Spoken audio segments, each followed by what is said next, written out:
You get up to the podium, give us your name and address.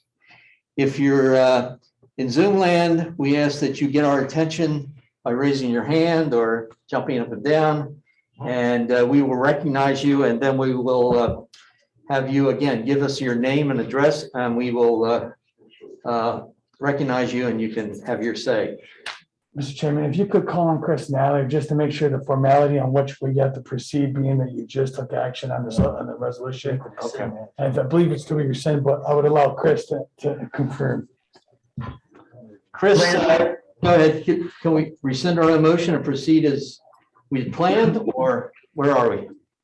No, because you made that motion and voted on it prior to the magic of Zoom being restored, I think we have to stick to that.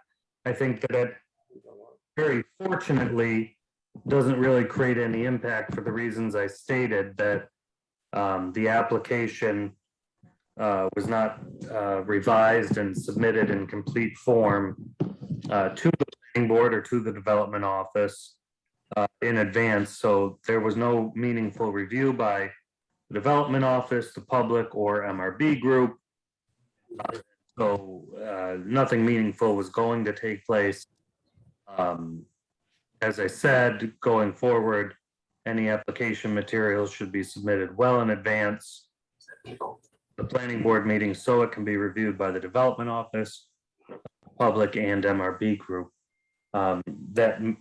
That public hearing for Canandaigua Shores has been adjourned or continued, excuse me, until a meeting in October, I believe, and instructions have been provided to the applicant, so that applicant will provide any revisions or revised plans well in advance of the next meeting. I have a question. Yeah. Ryan Stachak here. Mr. Naylor, since we did not motion to open the public hearing, can we open, I would like to encourage us to consider opening the public hearing, at least to give people that I assume are here to speak on behalf of that plan an opportunity to get on the record, and then continue the public hearing to next month. What do you think of that? I think that directly goes against the advice I just provided. The board has continued the public hearing. And I think it would be appropriate to stick with that continuation. In part for the reasons I've stated a couple times now, that that the applicant hasn't submitted the appropriate and complete materials, so there would be nothing to comment on. But anybody hearing the continuation may have signed off. We don't know. Right. There wasn't a clear record of what was, what part or lack thereof of a Zoom meeting took place.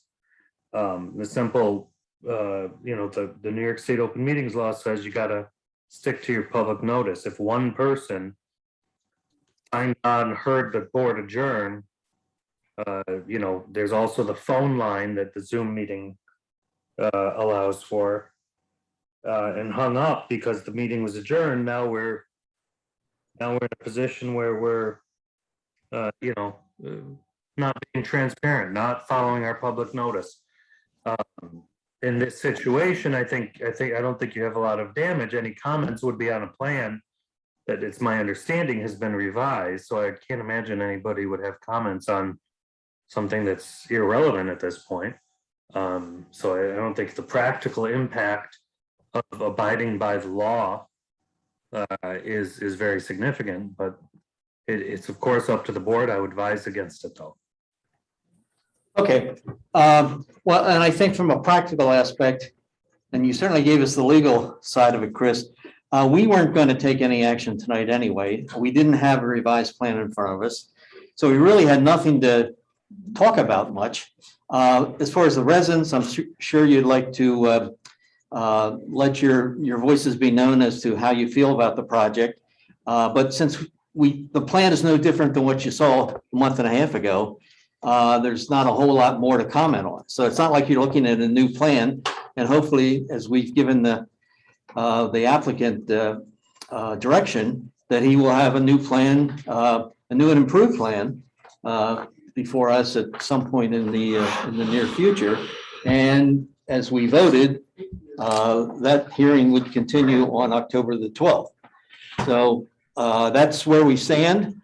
And I think that's in combination with what our legal advice has given us. So we can move on off of this application. Again, I apologize to you folks that came out and wanted to get up and address the board, but at least you know the status of where we stand. It's really no different than what we were a month and a half ago, but there are some plans in the works, but we don't have those plans to look at yet. Chris, I've got 2 or 3 people in the audience that have their hands up. Can I recognize them or not? It's of course up to the chair. Okay, I will do this since I Advise that the public hearing for Canandaigua Shores has been adjourned for the reasons that you just made very clear, that any public comment would be on a plan that. Okay. Chris, I've not asked for privilege of the floor yet. Is that something these residents could get up if they do have a question or something and under privilege of the floor? You know, it's up to the discretion of the chair. It's been the privilege of the floor is for items. All right. Board on items not on the agenda. Agenda is a privilege of the floor. Now, this is for anyone in the audience who would like to address the planning board on an issue. So if someone would like to take advantage of privilege of the floor, I would ask that you come to the podium, have your say briefly, and. I have a simple question. Sure. Is the October, Mary Marigold, 3520 Route 364. Yes, ma'am. Is the October 12th meeting going to be hybrid? I would imagine. Okay, that's all I wanted to know. Yep. I think we're going to be hybrid for the foreseeable future. One more. Yes, sir. Your name and address. Yes, Michael Maxwell, 3600 East Lake Road, Welcome, Mike. North Tiana Cove. The question is procedure with regards to the way the planning board operates. Specifically, if you're going to have a meeting to discuss this on October 12th, what is the deadline of the submission plan for both the planning board and then for being available to the public to review so we can prepare ourselves for that meeting on the 12th? Very good question. I will ask our town planner if you have the submission deadline date. September 8th. September 8th. Yep, our application deadline is noon on Wednesday, September 8th for the October 12th. So that's a good month before the meeting. Okay, and the public will have access when? The public will have access, The the following following Monday, Wednesday or see? Thursday, the Yeah. following week, week of September 13th at some point. You'll have almost a month, like. 15th then roughly? Yeah, I would say the Around there, yeah. 15th. Okay, thank you. Mhm. Yes, sir. Jim Marigold, 3512 Sandy Beach. They missed a deadline. Is there no repercussions for missing a deadline already? They were supposed to have a deadline to present their new and revised plan tonight. There is no revision. Is there any repercussions for that? The repercussion is it gets extended. So It's the delayed. September deadline doesn't mean anything either.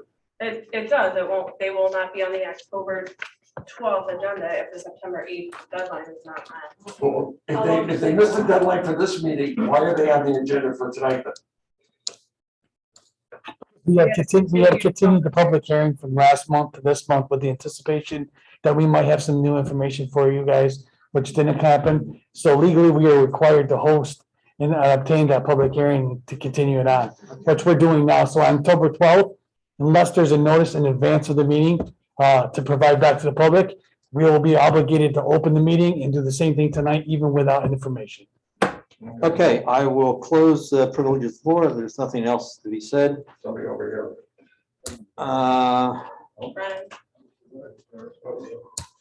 Tread lightly, Brent.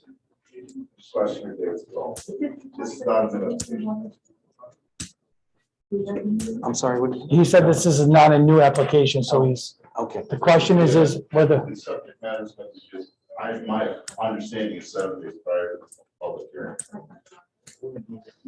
okay, we're good. Thanks, folks, for coming I out. would suggest the call. I will now continue with our agenda as published. There are no new public hearings tonight, so therefore we have no legal notices that had to be published. We will now move, are we still, I didn't see you, I'm sorry. do we still have all the people online that we need? Looks like it. Yep. Chris, 18 minutes. Chris wants to speak. Chris, what we can, next would be the Pierce Brook subdivision. What can and can't we do? We have not taken a vote to continue, but also people may have dropped offline. You know, the vote has not been taken to continue. I think you can absolutely conduct the public hearing. You can take any action. It's my understanding that action on preliminary subdivision approval won't be taken tonight. I think you could if it was all set, but I think there's some more discussion that needs to take place between the developer, the development office, town manager, and myself. That will be positive improvements for the project and for the community. But since you haven't taken a vote to continue, you have full ability to proceed with the public hearing here. Okay. That being said, I will reopen the public hearing for Marathon Engineering representing S&J Morel, owners of property at State Route 21 and Perry Street Extension. And they're seeking a subdivision approval of the Pierce Brook subdivision to subdivide 95 acres to create 92 parcels for 92 single-family dwellings under the conservation subdivision regulations. This, I guess, has been going on almost 2 years. We went back, God, it was a sketch plan, started as a sketch plan. We had a couple sketch plans we looked at, evolved into a formal application. The application is going through a review process by many different agencies. So I guess we're to the point that we are considering both the seeker and a preliminary overall site plan, subdivision plan for this application. That's why we're here this evening. And then should the preliminary subdivision be approved, it would be broken down into 3 sections as far as development, each section having its own final plan approval as they are submitted. And with that being said, Jeff, I know Jeff Morel is here. And Jeff, I know at our last meeting, we had gone over, you had given us an update as where you stood. I know you've had some additional meetings with different agencies that are involved in this project, including Kevin and the county sewer and DEC and SHPA and all these review agencies. We had also suggested, and you said you could provide us a updated set of plans. I don't think we got those. If you want to give us an update as to where you stand and where the plans stand, and we will take that all into consideration. Sure. Thank you, Mr. Chairman. So, at this stage, yes, we're ready to submit those revised plans. They were completed last week, but we couldn't get them out to you in time for your packets. I think we're basically at this stage ready to complete the seeker process and the public hearing process. And I think between ourselves and town staff, we could finalize the last couple of details and complete the prelim overall at the next meeting. And those last details are really just formalizing the process that we're going to undertake to do the water quality improvement project coming up in the near fall with regards to improvement of the stream corridor and working with Kevin Mulvaney and completing some of that repairing corridor water quality treatment on that stream corridor in the early fall, October timeframe. So we're going to work on that last little detail, which we should have ironed out over the next week with Chris and Doug. So really, my hope this evening is to complete kind of 2 of the 3 parts of the process. Hopefully there's a resolution on seeker, and then closing the public hearing. I think at this stage, I've been able to be in great contact with the public, and I've got all of their concerns documented well in the project. So outside of that, I leave it up to the board to answer any of your questions that you have at this stage. Okay, I will yield to the board members. If you have any questions that have come up in the recent past? I guess not on that, but I'm gonna object to, I think, what Jeff is proposing, that I don't think we should look at seeker until we get the final plans, and that we can evaluate the seeker questions against the plans that we would have in front of us. Particularly, he's gonna do some more work on the, water improvement areas, which I think would have an effect, could have an effect on seeker, hopefully in a positive way. But I don't think it's appropriate to move forward on any of this until we have those final plans in front of us. Just 2 points real quickly. One is you mentioned final plans. Just to be clear, I know you meant revised preliminary overall plans. Yeah.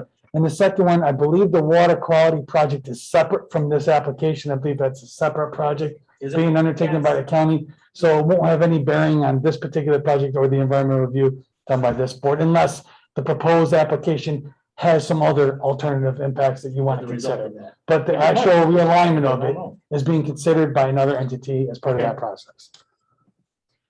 And I agree, Gary, our typical procedure is to consider seeker along with the formal site plan, subdivision plan approvals.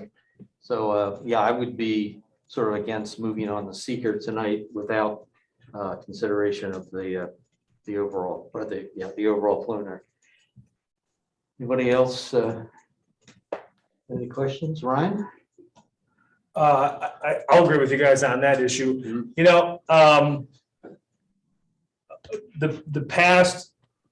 the past, looking forward to try to make this project the best it can be. I had a couple questions, but I don't know if it's appropriate now to talk about the complete streets. But maybe I have a question for the planner and the engineer and maybe the lawyer and maybe even Jeff. I'm a sidewalk proponent, and it's included in a lot of our complete streets and mobility. And I'd like to have a conversation about the design of how we have sidewalks as part of our communities. And I guess my question is, can we allow a sidewalk to be connected to the curb of a street compared to having a road and then a curb and then an easement area and then a sidewalk? And I feel like we've had this discussion a couple of years ago, and I'd like to revisit that to know, what does our town code allow when it comes to that type of sidewalk construction? Both. So it is allowed. Yep. So if Mr. Morel's listening, like, I think that would be wonderful to see. And I don't know where everyone else is on that, but it just seems like a really efficient way to have sidewalk construction that maximizes land use. And it's just something that I think is up for consideration. You're asking him to do one where the sidewalk and the mountable curb are connected? Is that what you're asking? The reason I'm asking is it feels like I've been on this board for millennia. And at some point, someone told me it's not allowed in our town. And so I think since the complete street plan was adopted, that may have changed. And so I'm actually just asking for clarification on our town code that we do allow that. And I guess I'd like to know, what is it called from an engineering standpoint? So the term complete street was adopted and more thoroughly delineated with a spec in your site design criteria manual. And that complete street is basically a 70-foot wide right of way dedicated to the town. And the reason for that is because now our roadway width has expanded to include a bike lane. And in both scenarios, you have options for a mountable curb with a sidewalk on the end of it, or a gutter, or in some cases, what we consider a railroad, and you have a drainage swale. All three of those are options for the highway superintendent and to the town considered, depending upon where you are and what we're considering as part of the project. But a complete street is essentially, the vehicle path, the bike path, and then a sidewalk path. That's what complete street is. And they are I'm sorry to interrupt. They are currently proposing what is identified as our subdivision road, which is your standard 26-foot wide pavement edge to pavement edge with gutter. And I believe there is a sidewalk being proposed on one side of the road. Not as a mountable curb then sidewalk, but sidewalk with some space for utility improvements, and then a gutter, pavement, gutter section. Okay, so, but from what I read in our complete streets, we want sidewalks on both sides of the road.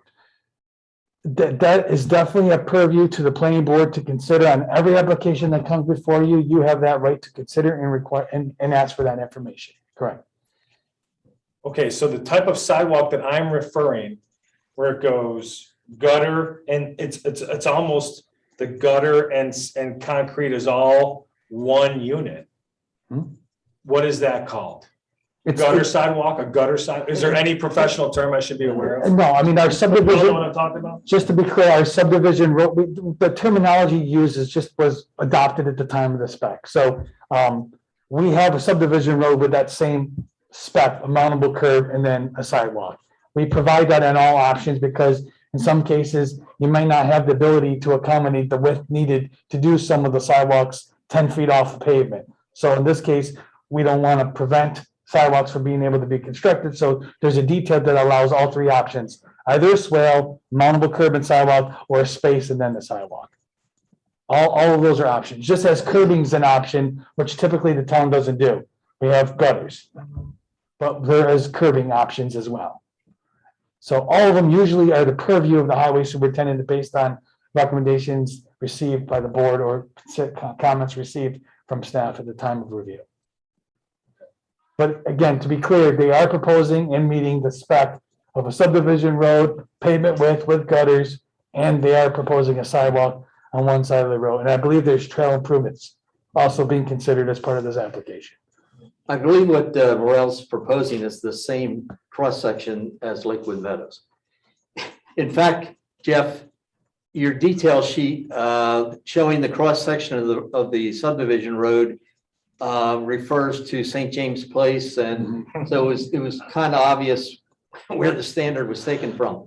That being said, I kind of agree with Ryan in terms of trying to apply the complete streets concept in this application because of it being a through road running from one collector street, Route 21, to another collector street, Paris Extension. So I think there'll be both bike and pedestrian activity on this new road. And I think that we should accommodate for pedestrians, which I know you're doing on one side with a hardscape sidewalk, but I think there should also be at least one lane, maybe 2 lanes for bikes. Running from 21 to Parish Street Extension. What that does to the width of the road would probably make it a little wider. One thing we're lacking and we don't have yet, it just came up this afternoon, is we've not really received comments from Jim Fletcher, who as the highway superintendent will have to ultimately adopt this baby, this road, and he'll have to maintain it. So I think that's something we've got to reach out to Jim to see what he wants. But again, I would like to see some bike lanes on that roadway. I don't know how you feel about it, Jeff, but that's one thing that I came across in my review. Anybody else have any thoughts on that? What I'd like to comment on just is the following. Just I'll try and address a couple of the issues. First of all, I think one of the ongoing concerns that I've had, in history is the road widths and road cross sections continue to get wider and wider in subdivision streets. And if you look at, rural character and traffic calming, it's actually performing the antithesis of what you're trying to accomplish with regards to impervious surface area, long-term maintenance, and speed. Most, town road sections are 20 feet. A good rural road section is 18 feet. The town's road section is actually 22 feet, which actually meets collector road status in most counties. And then you add your gutters on both sides. Currently our road cross section with gutters is 26 feet wide. And then if you contemplate moving a sidewalk, which is 5 feet, next to that, you are 31 feet. And then if you add bike lane, your impervious surface area, but most importantly, your speed issue is an immediate concern for me. Typically, we try to slow traffic down in subdivision roads. So I'd prefer, if you were going to move to a bike lane concept, that we look at an 18-foot wide travel lane with striping of then a bike lane, and all of that is accommodated if we need to within an appropriate road section width. Instead of being additive to this, you're going to have a runway on your hands. That's going to increase significant speed. The purpose of that sidewalk separation is obviously giving those pedestrians being outside of the travel lanes with a landscape buffer, and then the sidewalk, you eliminate any concern about pedestrians intermixing with the actual vehicular traffic.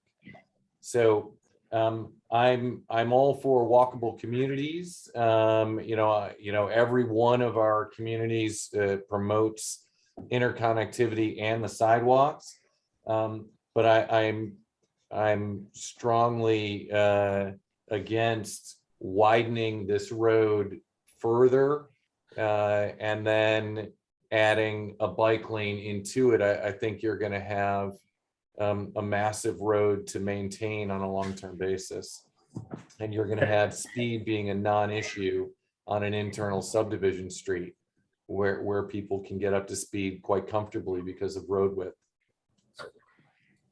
Can I suggest that Jeff contact Jim Fletcher, our highway superintendent, tomorrow morning, and that the board make its decision and provide feedback on that issue once it has the highway superintendent's input. Yeah, just to wrap up the discussion on this, Jeff, I wasn't saying you add bike lanes to your current width, which would, yeah, make that thing a landing field. I think I was considering that we've reduced the cartway for the motorists and then either add 1 or 2 bike lanes, 5-foot bike lane, which is our standard. And then we'd have our sidewalk also. So, With paint though, right?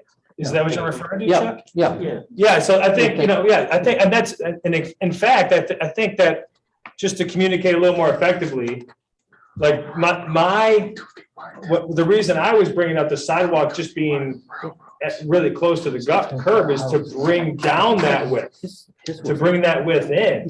You know what I mean? Like, 70 feet that's more than chain length. You know what I mean? That's a pretty, so if we use paint to stripe the road, I mean, a 9 or 10-foot lane, isn't that average, Mr. Brabant? It is, and it's an option for the highway superintendent to consider, but I'm just pointing out that it's not a spec that the town has adopted currently, that lane width. It doesn't mean that can't be considered. Yeah. It doesn't mean that the highway superintendent can't say, you know what, that works, because pavement to pavement, we meet the criteria of the town, but that's something for the highway superintendent to consider. I understand the comments about the highway superintendent, but I also have heard for the last 6 years that it's up to this planning board to make sure that we make the best road possible. So all due respect to Mr. Fletcher, who has yet to comment on this plan, I'd like to take a little bit of authority on this planning board and encourage us to make this road the best that's going to meet the intent of a rural character while making mobility, in our plan. So I think that, if we can come to, I think Mr. Morel's saying use lines, paint the road the right way. Mr. Euler's saying add a bike lane to the side. And then if we can get that sidewalk, that's, even a 4-foot sidewalk would be enough. I think that's attached to the curb. I'm looking at 4, 9, 18, 3-foot bikeway, 3, 4, 5, 6, 7, 9, 18, 19, 20, 21, 25, 26, 29, 30. I'm looking at 32 feet from edge of sidewalk to edge of sidewalk with a 4-foot sidewalk and curb. So maybe that would be 33, 35 feet. That's almost half. I think I'm envisioning half of 70 feet. You know what I mean? From a 70-foot roadway down to 35 feet. That was 70 foot of right of way. But Right. Yeah. Yeah, it's right of way because you need underground utilities. 60. In the. Right away. so then let's not, that's a little bit of apples and oranges, right? I'm looking at 35 feet would be for sidewalk to sidewalk. You know what I mean? Why, I guess, why do you want the sidewalk to be right up against the curb? Because I kind of agree that if there's some sort of space in between, whether it's grass or some landscaping, I think that does provide a sense of security for the people that are walking that sidewalk. Yeah. If, geez, one step, misstep or something, and I could, fall into the road. Yeah. And so I like that spacing between the side and the sidewalk. It looks I nice. don't want to bring it up, and it looks nicer, I think, too, yes. Yeah, So so, why are you advocating bringing the sidewalk all the way to the road? yeah. So the question is, why am I advocating for that? I'm trying to come up with solutions over the trends that I've seen for the last several years, that it's really hard to get developers to love the idea of putting sidewalks on both sides of the street. And so I'm trying to be flexible and have some dialogue that encourages that, number one. Number two, I have lived in places that use it, specifically in Colorado. All right. And that's, so I feel like it's okay. It's easy to shovel. You can shovel the road, you know what I mean? And so if there's a little bit of maintenance, and that 5 foot of land that is owned by, puts a burden onto the landowner that they need to maintain it, but you still can't plant trees in it. There's still restrictions on that. So there's, I'm just trying to come up with some different solutions and dialogue, to really achieve complete streets. Okay. Well, I think we'll have time to think about that. Yeah. I don't want to spend a lot of time tonight talking too much about who's reviewed it, who hasn't reviewed it, what they've said. I think most of that's on the record. It's on our FTP site.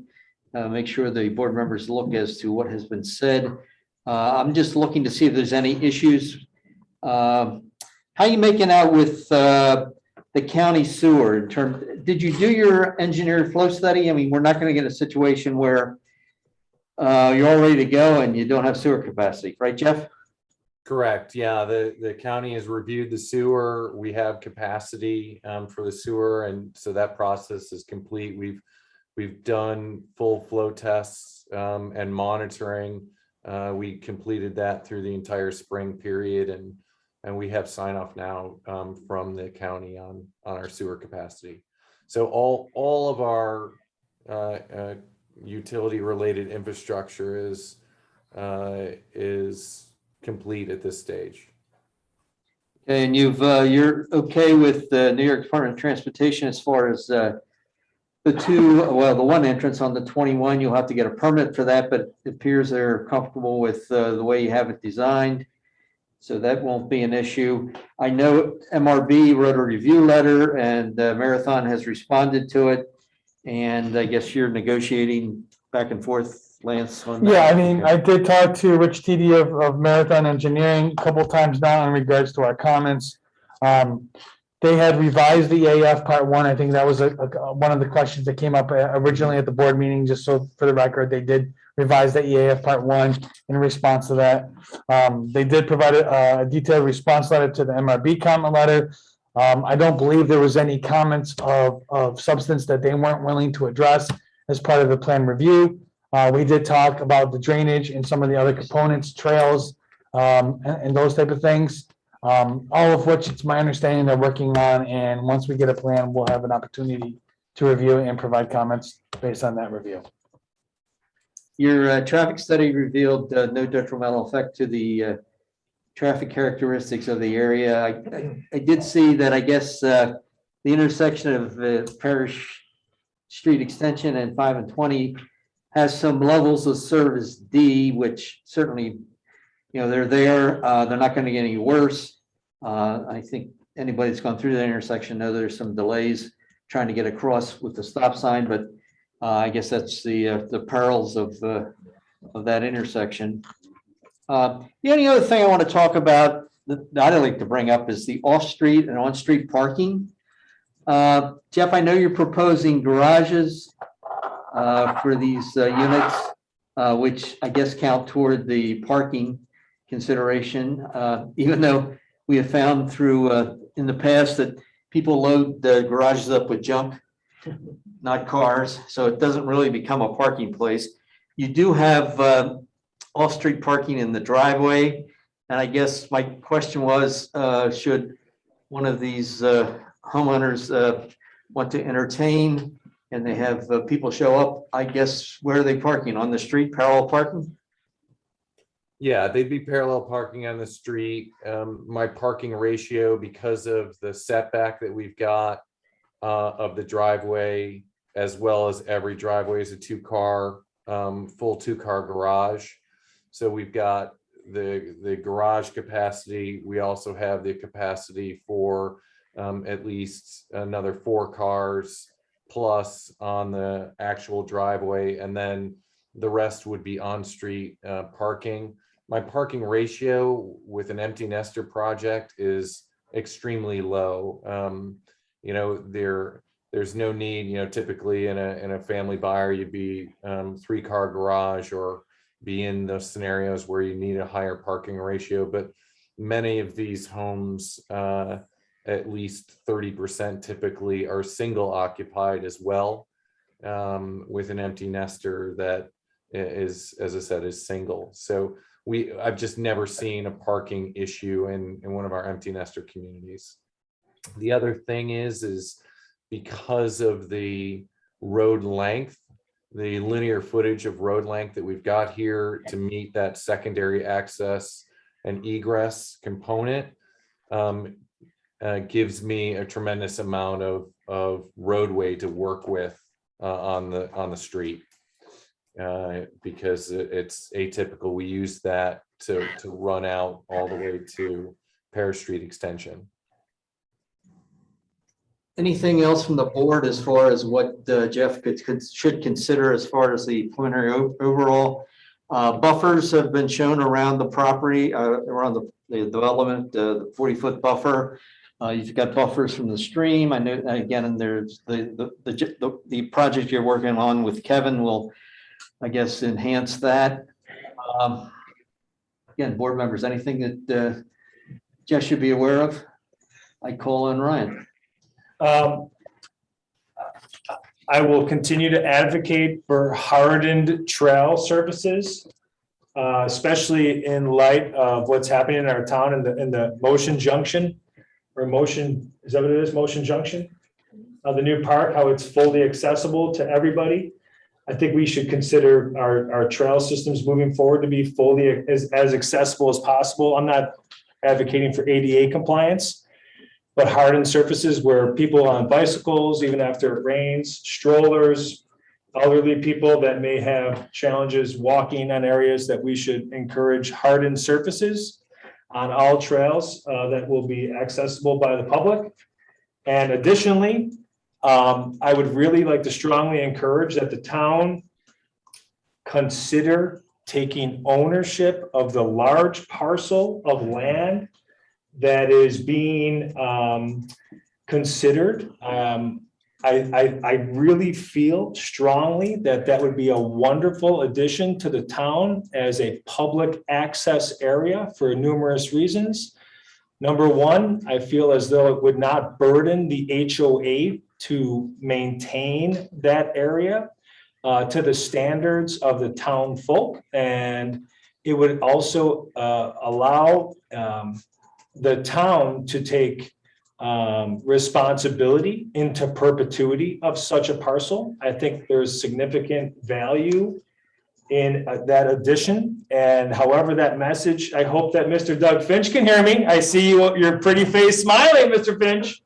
And I hope that you will consider at least entertaining a conversation about that. It would be such a good color, and I would like to maybe just make sure that the town board at least hears that was up for discussion. And I don't know what other people on the board feel, but I really think that if we can set a trend to where that is part of the culture of bringing outdoor recreation to our community, the town, I really think that not the small parcels that will be hard to get to, but that main parcel that is bordering Route 21 would just be a beautiful addition to our park system, our open space, and really act as a model for future development. Well, I will, this is Gary Gaines, I'll echo that, because I felt that way all along, but I think the town, when the town authorized the increase in density by 15%, that part of that was to make the trail system there public access. And I think in doing that, the town should take on that responsibility then as a public park. And I think the town should take on that responsibility. That was actually one of the reasons I was against the town expanding that, because I thought they were going to add undue burden to an HOA.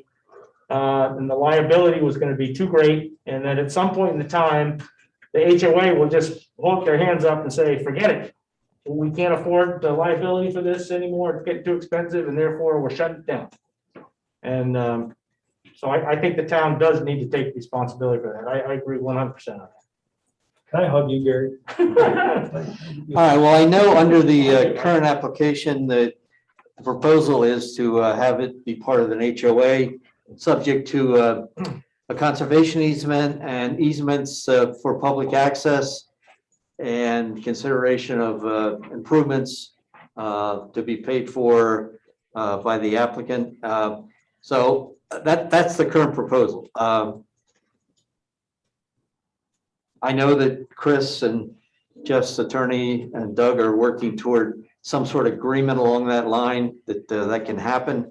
I think, again, Doug and the minutes will reflect what was said this evening, and they can consider it accordingly. All right, I want to keep moving here. So we need a meeting date to continue this hearing. Mr. We want to Chairman, go 2 weeks, a month? can I just offer that maybe we can ask Jeff a timeframe when he Yeah, thinks. we're ready now. Actually, the plans, as I said, were done and revised. We just couldn't get them into your packets, so we can circulate those now. I'm going to be working with Chris and Doug just to finalize the water quality improvement issue. But again, that's outside the application, and so we'd love to see a vote at the next public meeting, and we'll get everything into people's hands this week. Rich, are you? Yep. Yeah, Rich is ready to go, so we can submit and circulate now. And that way, again, also note, and Ryan, you and I have talked about this as well. Between now and final of section 1, we have that time as well to resolve if the town board decides to take a different direction on the open space. I've got full authority to move that outside of conservation easement, which is a first kind of key step into dedication at any moment in time in the future if there's a consensus. Okay. I guess that if this concept, there's just one wrinkle in this for me, I'm just thinking about it. If this whole concept and the density was proposed based on the total acreage, and all of a sudden a lot of that acreage is moved out and given to somebody, what does that mean to the conservation subdivision calculations?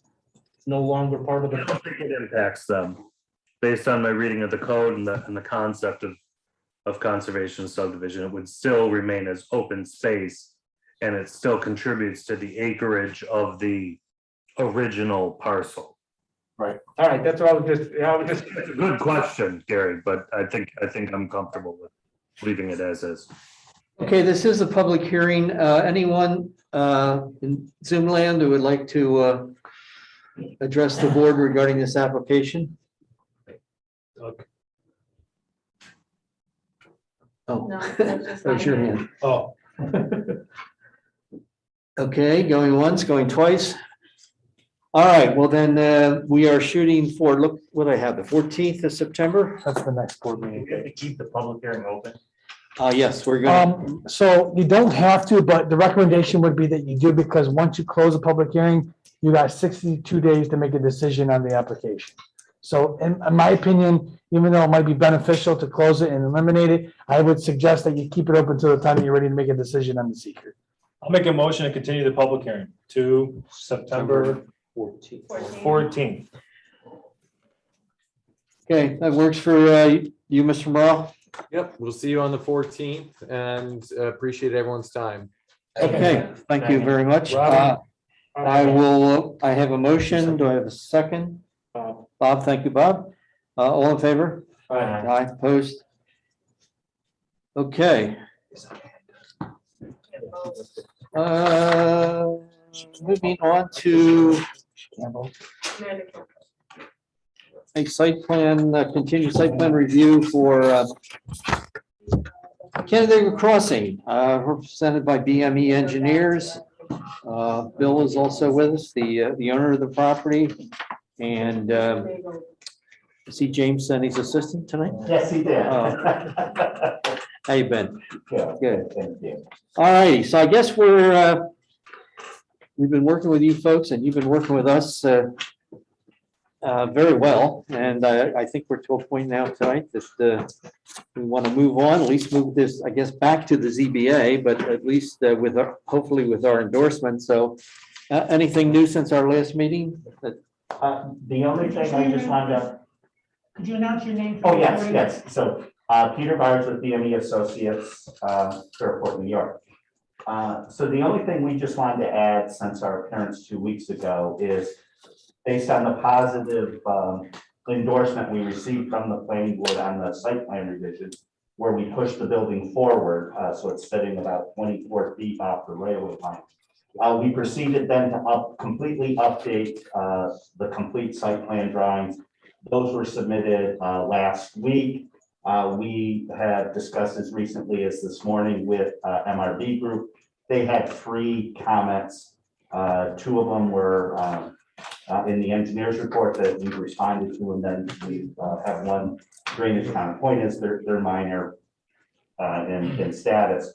So with all of that being said, we believe what we have presented for you is the plan that you've endorsed. So we would look to obtain the site plan approval. We understand because of that revision, we do need to go back to the zoning board of appeals because they had originally granted the front setback variance at 51 feet. Bringing the building forward, we need to get that variance modified to 24 feet. Unfortunately, not knowing that we missed the submittal for the August meeting. The ZBA canceled their August meeting because there was no applications. So that puts us on the September, we're targeting September 21st with the ZBA meeting there. So what we're hoping, I know it's a little bit out of standard procedure for the planning board, but that they would consider granting the site plan approval on the condition that the variance is granted such that that would be the last step, and we could wrap everything up in September. Okay. I think that's the direction we were heading. I open it up to the board. I guess the only comment I have is, I've never seen we haven't seen the new plans. You said they were submitted last week, but they've never been put up on the site. We've never seen them. You look like the same one. Oh, there was one drawing. Yeah, that is the site. Yeah, plan. that's the And site. that was it? I Mhm. thought there was more to it than the other one. So the last one, we asked to take those parking lots off on the left side. Yep. Right, this parking plan, this parking plan shows the 76 spaces. That we've done the calculation based upon the code as being required for the various uses that are proposed in the building. So basically, what Bill is desiring to do is put the parking on there based on the tenants that he's got planned, the mix of retail, mix of office, and the restaurant use. That's not what I'm talking about. No, I'm talking about the ones at the On this, gas station or whatever. down here. Midas. Mike, or the Yeah. Monroe muffler, Monroe, yeah. Monroe muffler spaces, those were being taken off. Those are supposed to be taken off. But I mean, yeah, that's a my note. concept. I know, but it was Okay, but it, not an updated plan. and I also, maybe I was wrong, but I thought in the other previous submission, there were other sheets that had, there was a landscaping plan sheet. There was another. Yes, that is the set that was submitted last week. Never saw. 'em. No, they're on the, They weren't on the, They're on site. They weren't on the, They were Site. submitted by James Right. on With a link. Friday, was it Friday? with a link. I asked Michelle to make sure she put it up on the FTP site. I think she did. We did, Michelle put them I on. don't, well, I looked at them. I looked for them on Sunday. I did not see them. So I don't know. They weren't on there Sunday, they were on there Monday. Yesterday, I was gone all day, so that's all. She wasn't in Friday, so they didn't get up So they haven't until been yesterday. They still don't. Thursday. It was Thursday, James sent it. Correct. Shauna. Right. and The then engineer's Michelle- report and the revised plans. Okay, and Lance got it. Correct. Yep. I did receive it. I did review it based on our last comments. If the chairman wants me to indulge them, Yeah, I me can. too. And there was then a link to revised site plans. And there were like 13 sheets. Correct. That was a full set. Yeah, it was They a- submitted a full set. Yeah, I'm having a hard time finding it myself. That's why I wish we had. well, Paper, go back to paper. Yeah. I think we should. I really do. So I guess, the fact that at least three of us on the board here haven't seen, haven't looked at them. Mhm. And since we do have a procedural thing where we got to get the ZBA to approve that anyhow, I would propose that we just continue this to the 24th. Is it 24th of September or whatever that date is after the No. ZBA? And we'll have their approval and then we'll have had time to look at them, review them, and we can do it It's the the normal 28th. way. 28th, Could I, that's my proposal. Gary, would it be possible, would you be okay if we were to see it at our first September meeting, September 14th, before the ZBA? Where we could take action to Like your we were gonna comment, do tonight. like we were gonna do, and then at least based on, you know what I mean? Like, would you be Yeah, comfortable with that too? Because I would like to support the applicant for doing this, like, whatever we could do to help out. And I think it would be, would you entertain that, Gary? Would that be okay? Bob, would you be okay with that too? Yeah, and I do think that's a good idea too, from the standpoint of, in the event, which I don't believe there is, but in the event, if there is something we missed, Yeah, I'd rather find out on the 14th yes. so that we could address it by the 28th versus That's fair. come in on the Yeah. 28th, think we're all set, and then Right, go, no, find oops, something down there. and next thing you know, we're in October. Yeah, because if we can, whether we hold any clout with the ZBA or not, I don't know. Well, I agree, if we are able to do it on the 14th, we'll work it out with you folks. And that still keeps us on schedule with the ZBA 21. It doesn't affect the end date on this project with the town, with the review, because obviously getting the site plan approval, if it were to occur tonight, it still isn't anything we can do from a building permit or Right. development standpoint until the ZBA issues their variance, because if that was gonna be a condition of approval, we can't get planning board chair signature till that condition's met, so. Mr. Finch has his hand up. Doug? Hi. Yes, Mr. Chairman, thank you. And Peter, thank you very much for submitting this application on behalf of the applicant.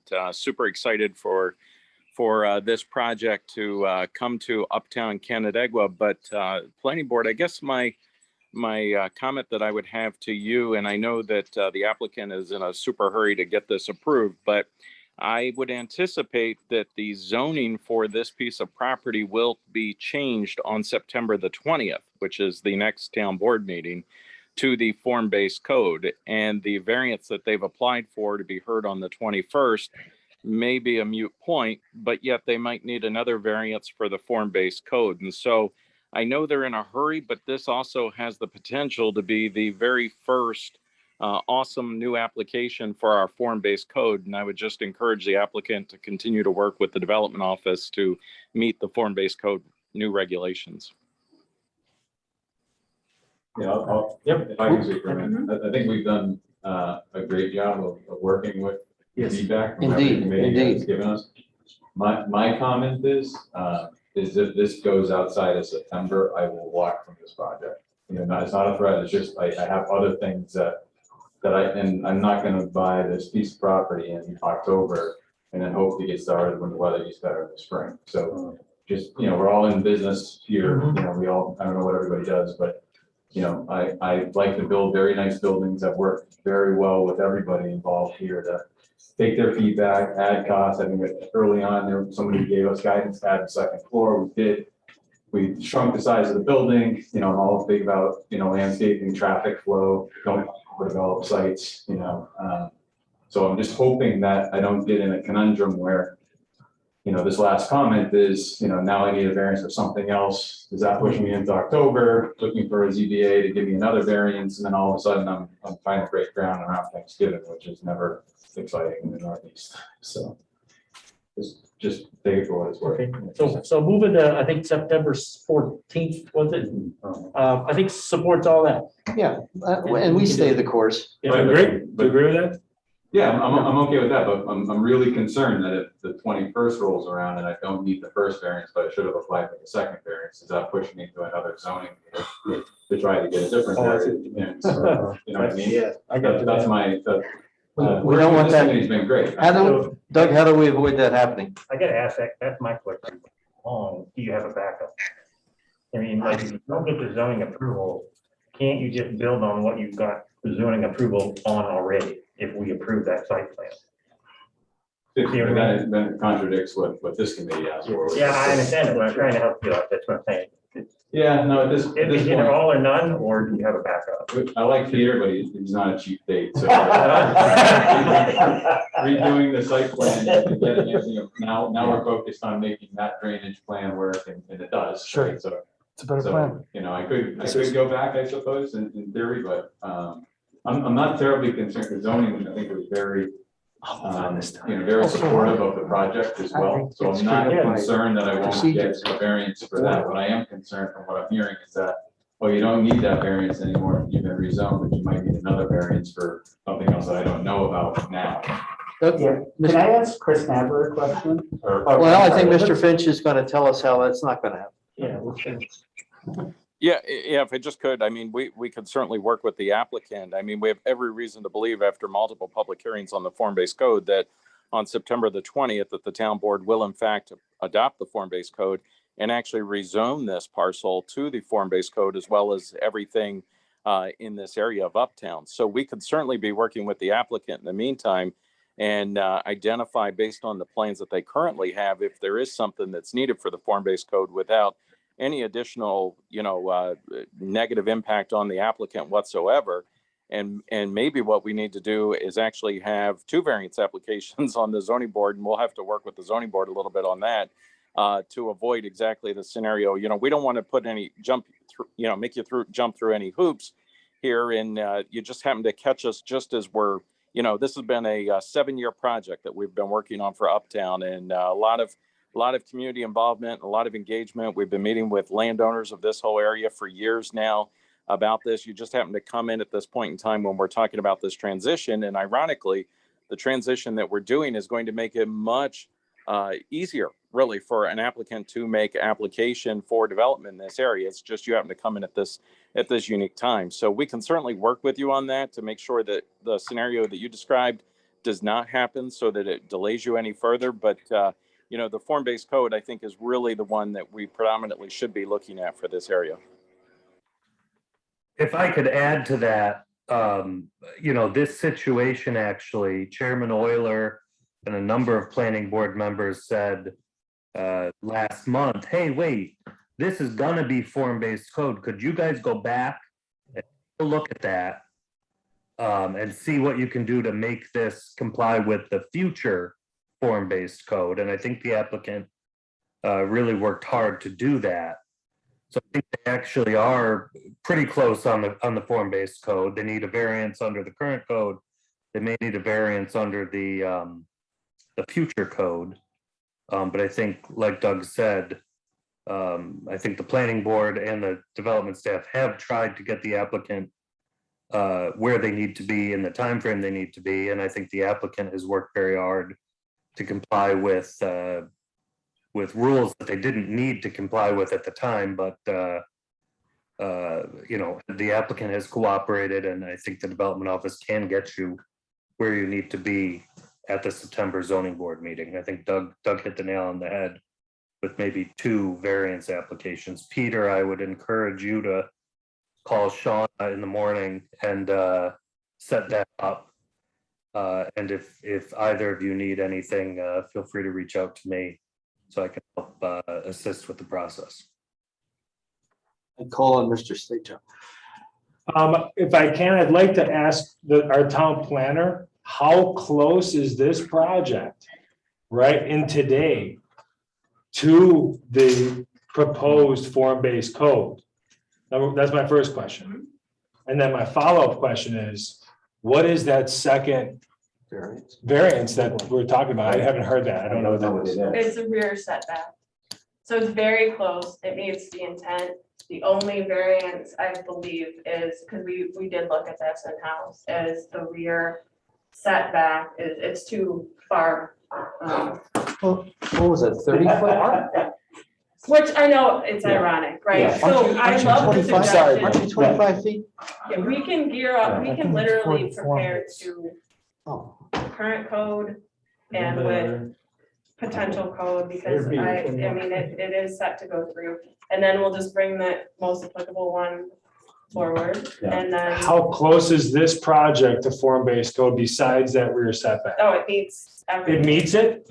Let's make this go, man. Seriously, we are ready to go, Mr. Finch. But I'm concerned that I would like to, I don't want to depend on any action of any other board.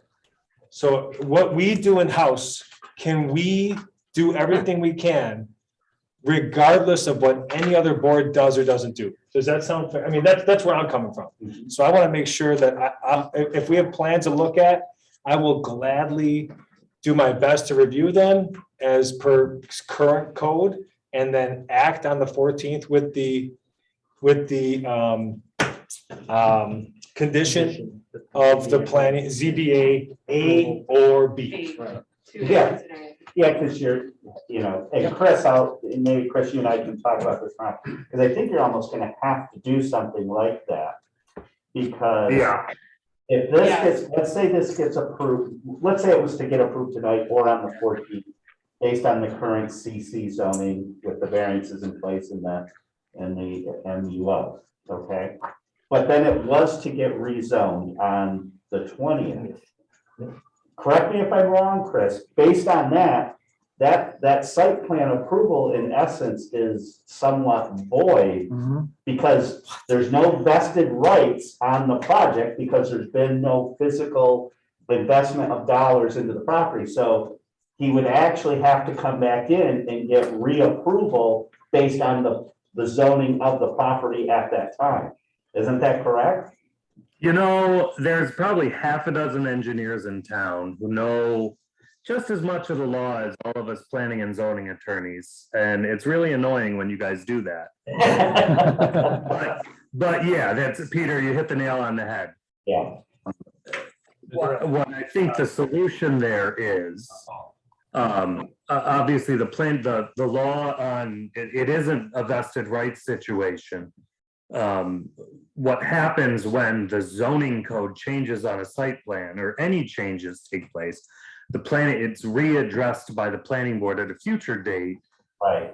Where the planning board's faced with a determination of whether there's any substantial changes. Right. So generally, a zoning change is almost automatically a substantial change. In this case, this particular zoning change is being contemplated by the planning board. The site plan was redesigned by the applicant to contemplate the zoning change. So I think the solution here to dot our I's and cross our T's is at the time of site plan approval at our first September meeting, along with a conditional approval conditioned on the zoning board granting one of two possible variances, planning board could issue a recommendation to the zoning board to issue one or the other variance, you know, essentially a 2-sentence or 3-sentence letter to the zoning board saying, hey, this is what we're thinking. It meets the form-based code. This is what we asked the applicant to do, you know, and we request that the variance be granted. Right. But we, all due respect, we said that in July that we were expecting that to happen in August. Am I wrong on that? I thought that when we saw this application in July, we were expecting action in August for form-based code to be already in code. Is that So- correct? That was right. We did say that. We said that, right? There's potential for that to grant, but we It don't. didn't happen. They had their hearing. Didn't approve. I don't think they. Didn't happen. No, they didn't happen. All right, well, So, yeah, I would just say, Chris, I agree with your approach that I think that the planning board, the resolution that they would consider on the 14th is structured in a way that it anticipates the zoning change and that there's a component of that resolution that identifies how this site plan conforms with the draft at that point is the draft form-based code that would be adopted in the near future for this parcel so that it addresses just what you said, Chris, that we don't have to formally come back, and, re-advertise or any of that stuff. Exactly. I would recommend to the development office that a preemptive recommendation by the planning board would satisfy the need to come back to address that in circumstances. Yeah, and I'd also recommend that MRB Group Lance, specifically myself, provide a draft resolution to that effect in advance of the meeting to you, Chris, for your review and comment to make sure that I capture that appropriately. Yes. Perfect. Give me a call, Lance, and we can work out the language. Yep. Probably gotta have two options, right? Well, it's the zoning change thing that I want to make sure I Right, itemize. If correctly. if The the town board conditions I- adopts it, then they have to do this. If the town board doesn't adopt it, then they go back to that. You gotta have- Right, and then Yeah. invest into it right away. Yeah, that's right. All right, but Okay, the action before the board tonight is, I guess, a continuation of our deliberations on this site plan to the 14th. First of all, is there anyone in the audience who would like to speak regarding this application? Okay, I've made that offer. Hearing none, we're looking at a continuation to the 14th. Before we do that, just a couple of things that I found in my review of, since I did see the plan. Was this a former gas station site? It was. Okay, is it clean and green? Yes, yeah. Okay. In the EAF documentation, we've got the DEC reference file in the EAF document. Okay. I think at the last meeting, we asked maybe consider a reserved parking area for some of the spaces, possibly either on grass or grid of some sort. I don't know if you considered that further. I know Bill's got a parking requirement that he's looking for in terms of his marketing. So if the 76 spaces are according to code and what you need, all well and good, but if we can reduce it somewhat, that would certainly help.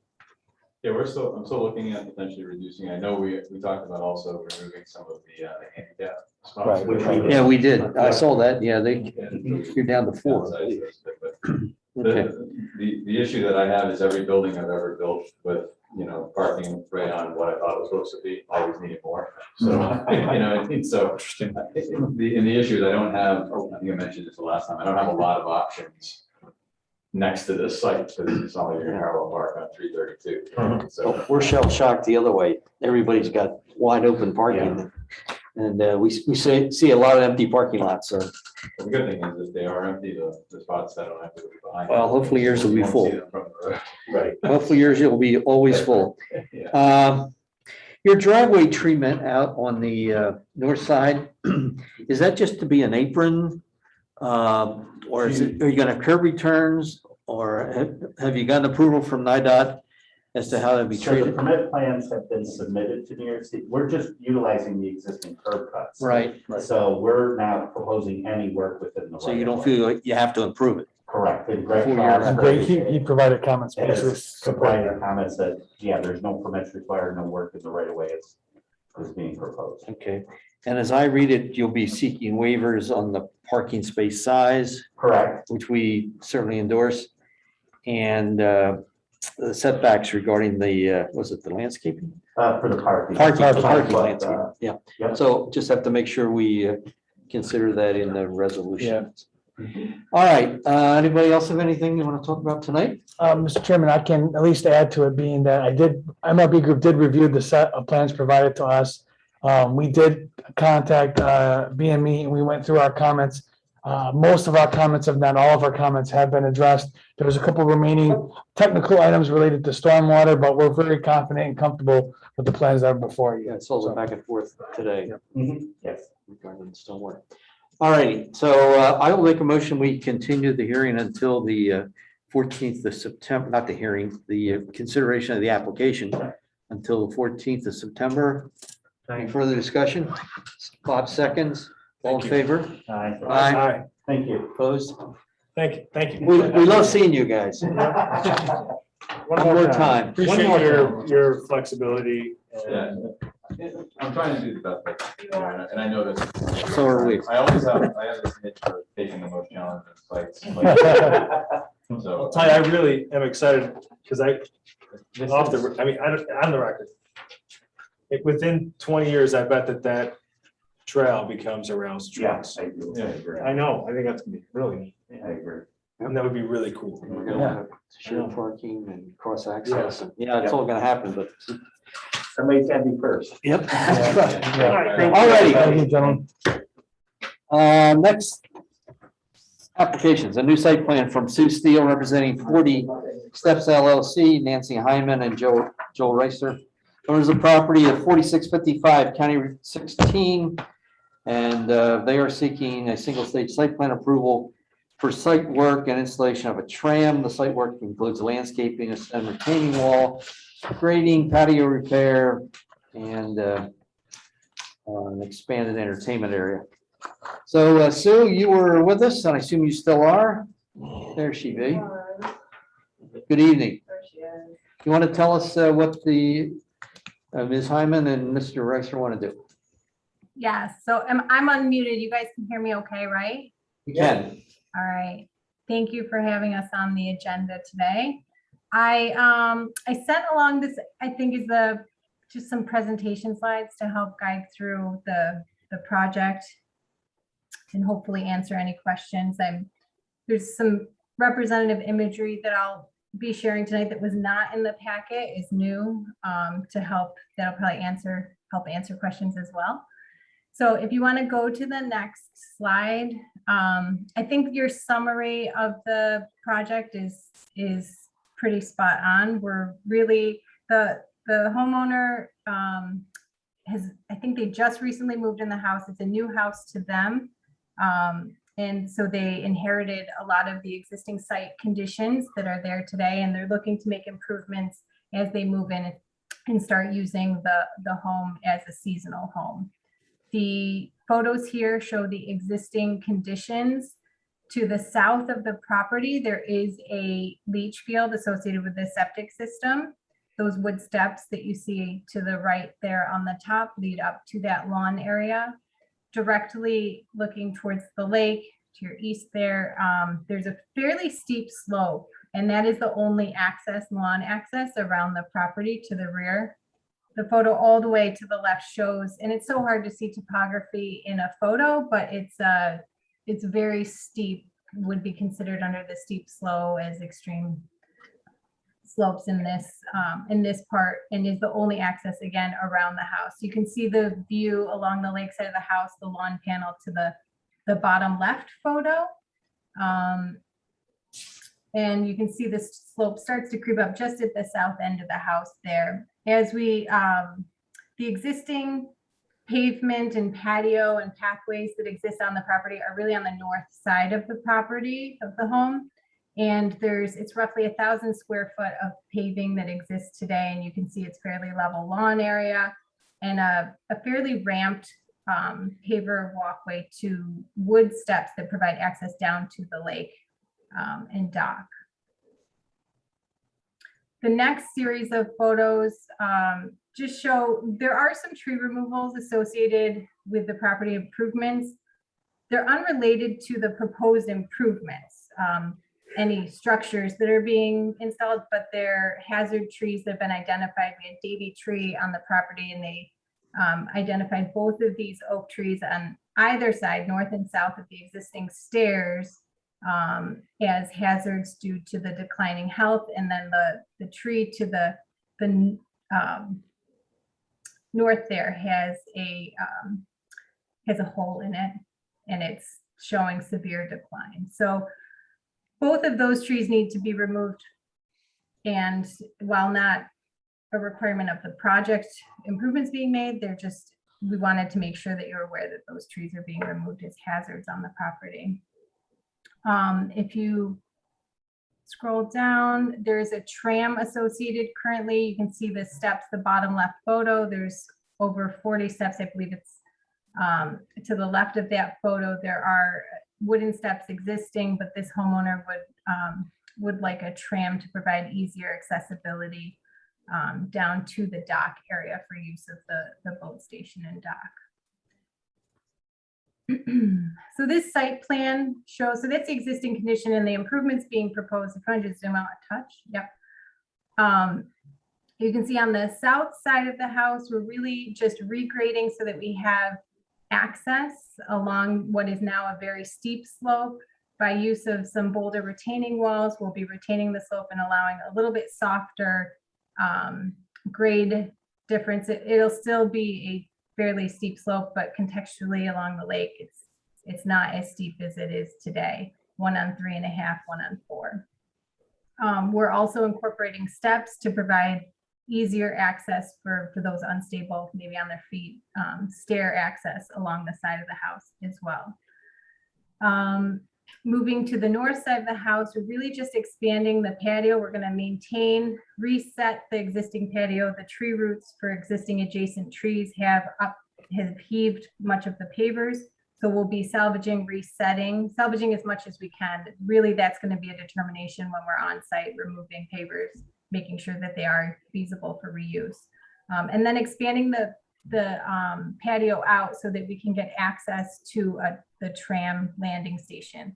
Finger Lakes Tram is involved in the project. Their details and plans were incorporated in the package that was submitted and you all had for review. And we've met on site with them to determine a least impactful location for the tram. Yep, this is a blow-up plan. You can look at this. So you're seeing the dotted line shows the edge of the existing patio, and we just are pushing out a little bit further so we can get that access to the tram. We're also, a fireplace feature is being incorporated as an accent piece on the patio for entertaining. There are no variances associated with this. We're within all of the code requirements associated with this property and the variances that have been granted previously to the previous owners. Those images there just help put the plan view into a 3-dimensional for you, so you can see the patio, a low site wall, and that's really just for protection of anyone on the patio so that they don't topple over, because as you have seen with the photos on this project, we are on fairly steep slopes beyond the existing patio and lawn area today. And again, that just shows the lawn improvements for access on the south side of the property. We did submit a shoreline development guidelines statement, which I'm sure you all reviewed, but we are aware of and being responsive and respectful of those. All of the hardscape that's being proposed, any of the walls will be screened with plant material. There are no trees being removed associated with opening views. There are only the 2 hazard trees and any few small diameter trees associated with the construction of the wall on the south side of the property. And actually the homeowner is hoping to reduce as much tree removals as possible because they are interested in as much privacy as possible and maintaining trees. We will be planting additional, as shown on the planting plan, additional vegetation and trees to account for some of the removals. So I think that goes through the project. Again, modest improvements really to just make the space more usable for the new homeowner and provide access around the property. We did receive comments from the MRB group, and we haven't had time to address those by way of any edits to drawings, but most of them were fairly minor in their impact to the design changes. Much of them were, just updates, missing information that doesn't change the design necessarily. I think the biggest comment that I feel we should respond to is the steep slope law, and basically we're minimizing impacts as much as possible. The only place in which we're touching the steep slopes is on the south side of the property, where we're reducing those steep slopes, incorporating a low boulder wall to help make that more navigable. We are not changing the grades more than 3 feet, which is within permitted grading. And we're really limiting the impact to only what we have to do for improvements. We're not trying to clear and level out terraces on this property. I think that's the other comment we have from Tyler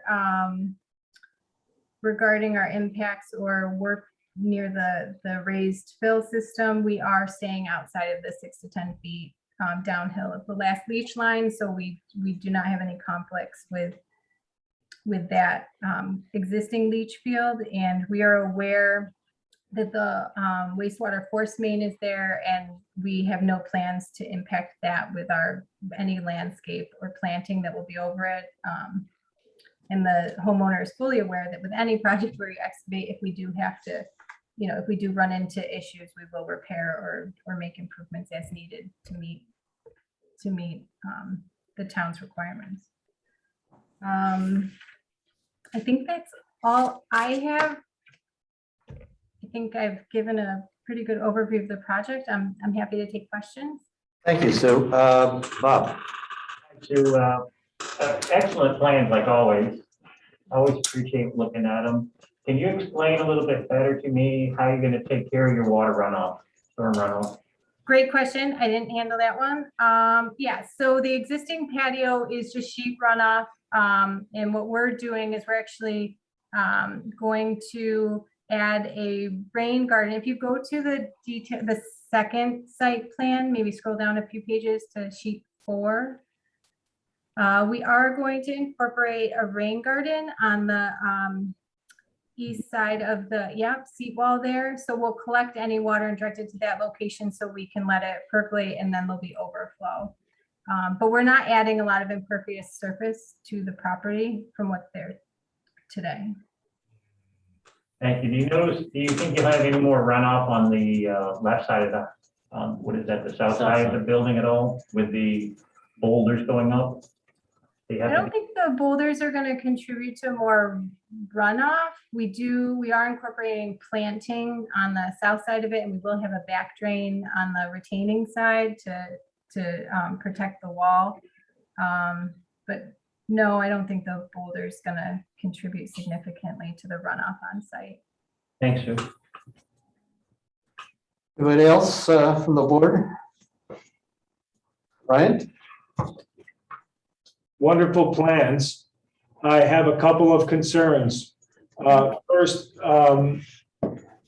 Shauna, can you please find the photograph that shows the white perforated drain that came out of the ground? On the north side. Yeah, I think it was photo 6 that was on our. Oh, is this in the drainage gully? Yeah, to the north. Yeah. And I guess I'd like to know what's happening with that. What is the plan for that, specifically that perforated pipe? Number 6, yeah, photo 6. Yeah, I'm sorry, am I terrible at this? Photo 5, I'm terrible, I'm sorry. Darn it. Game of memory. There it is, yeah, so if you look at that pipe, I just look at your attention. Yeah, so we think that is, again, so we're inheriting, and it appears that that's roof leaders from the home.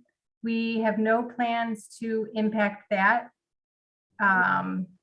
But as you know, when we get into excavation, if we do have to touch that line, we would likely make way of the rain garden if possible, or improve and have some disbursement at the end of that pipe, working with Joyce Consulting on the civil engineering side of things.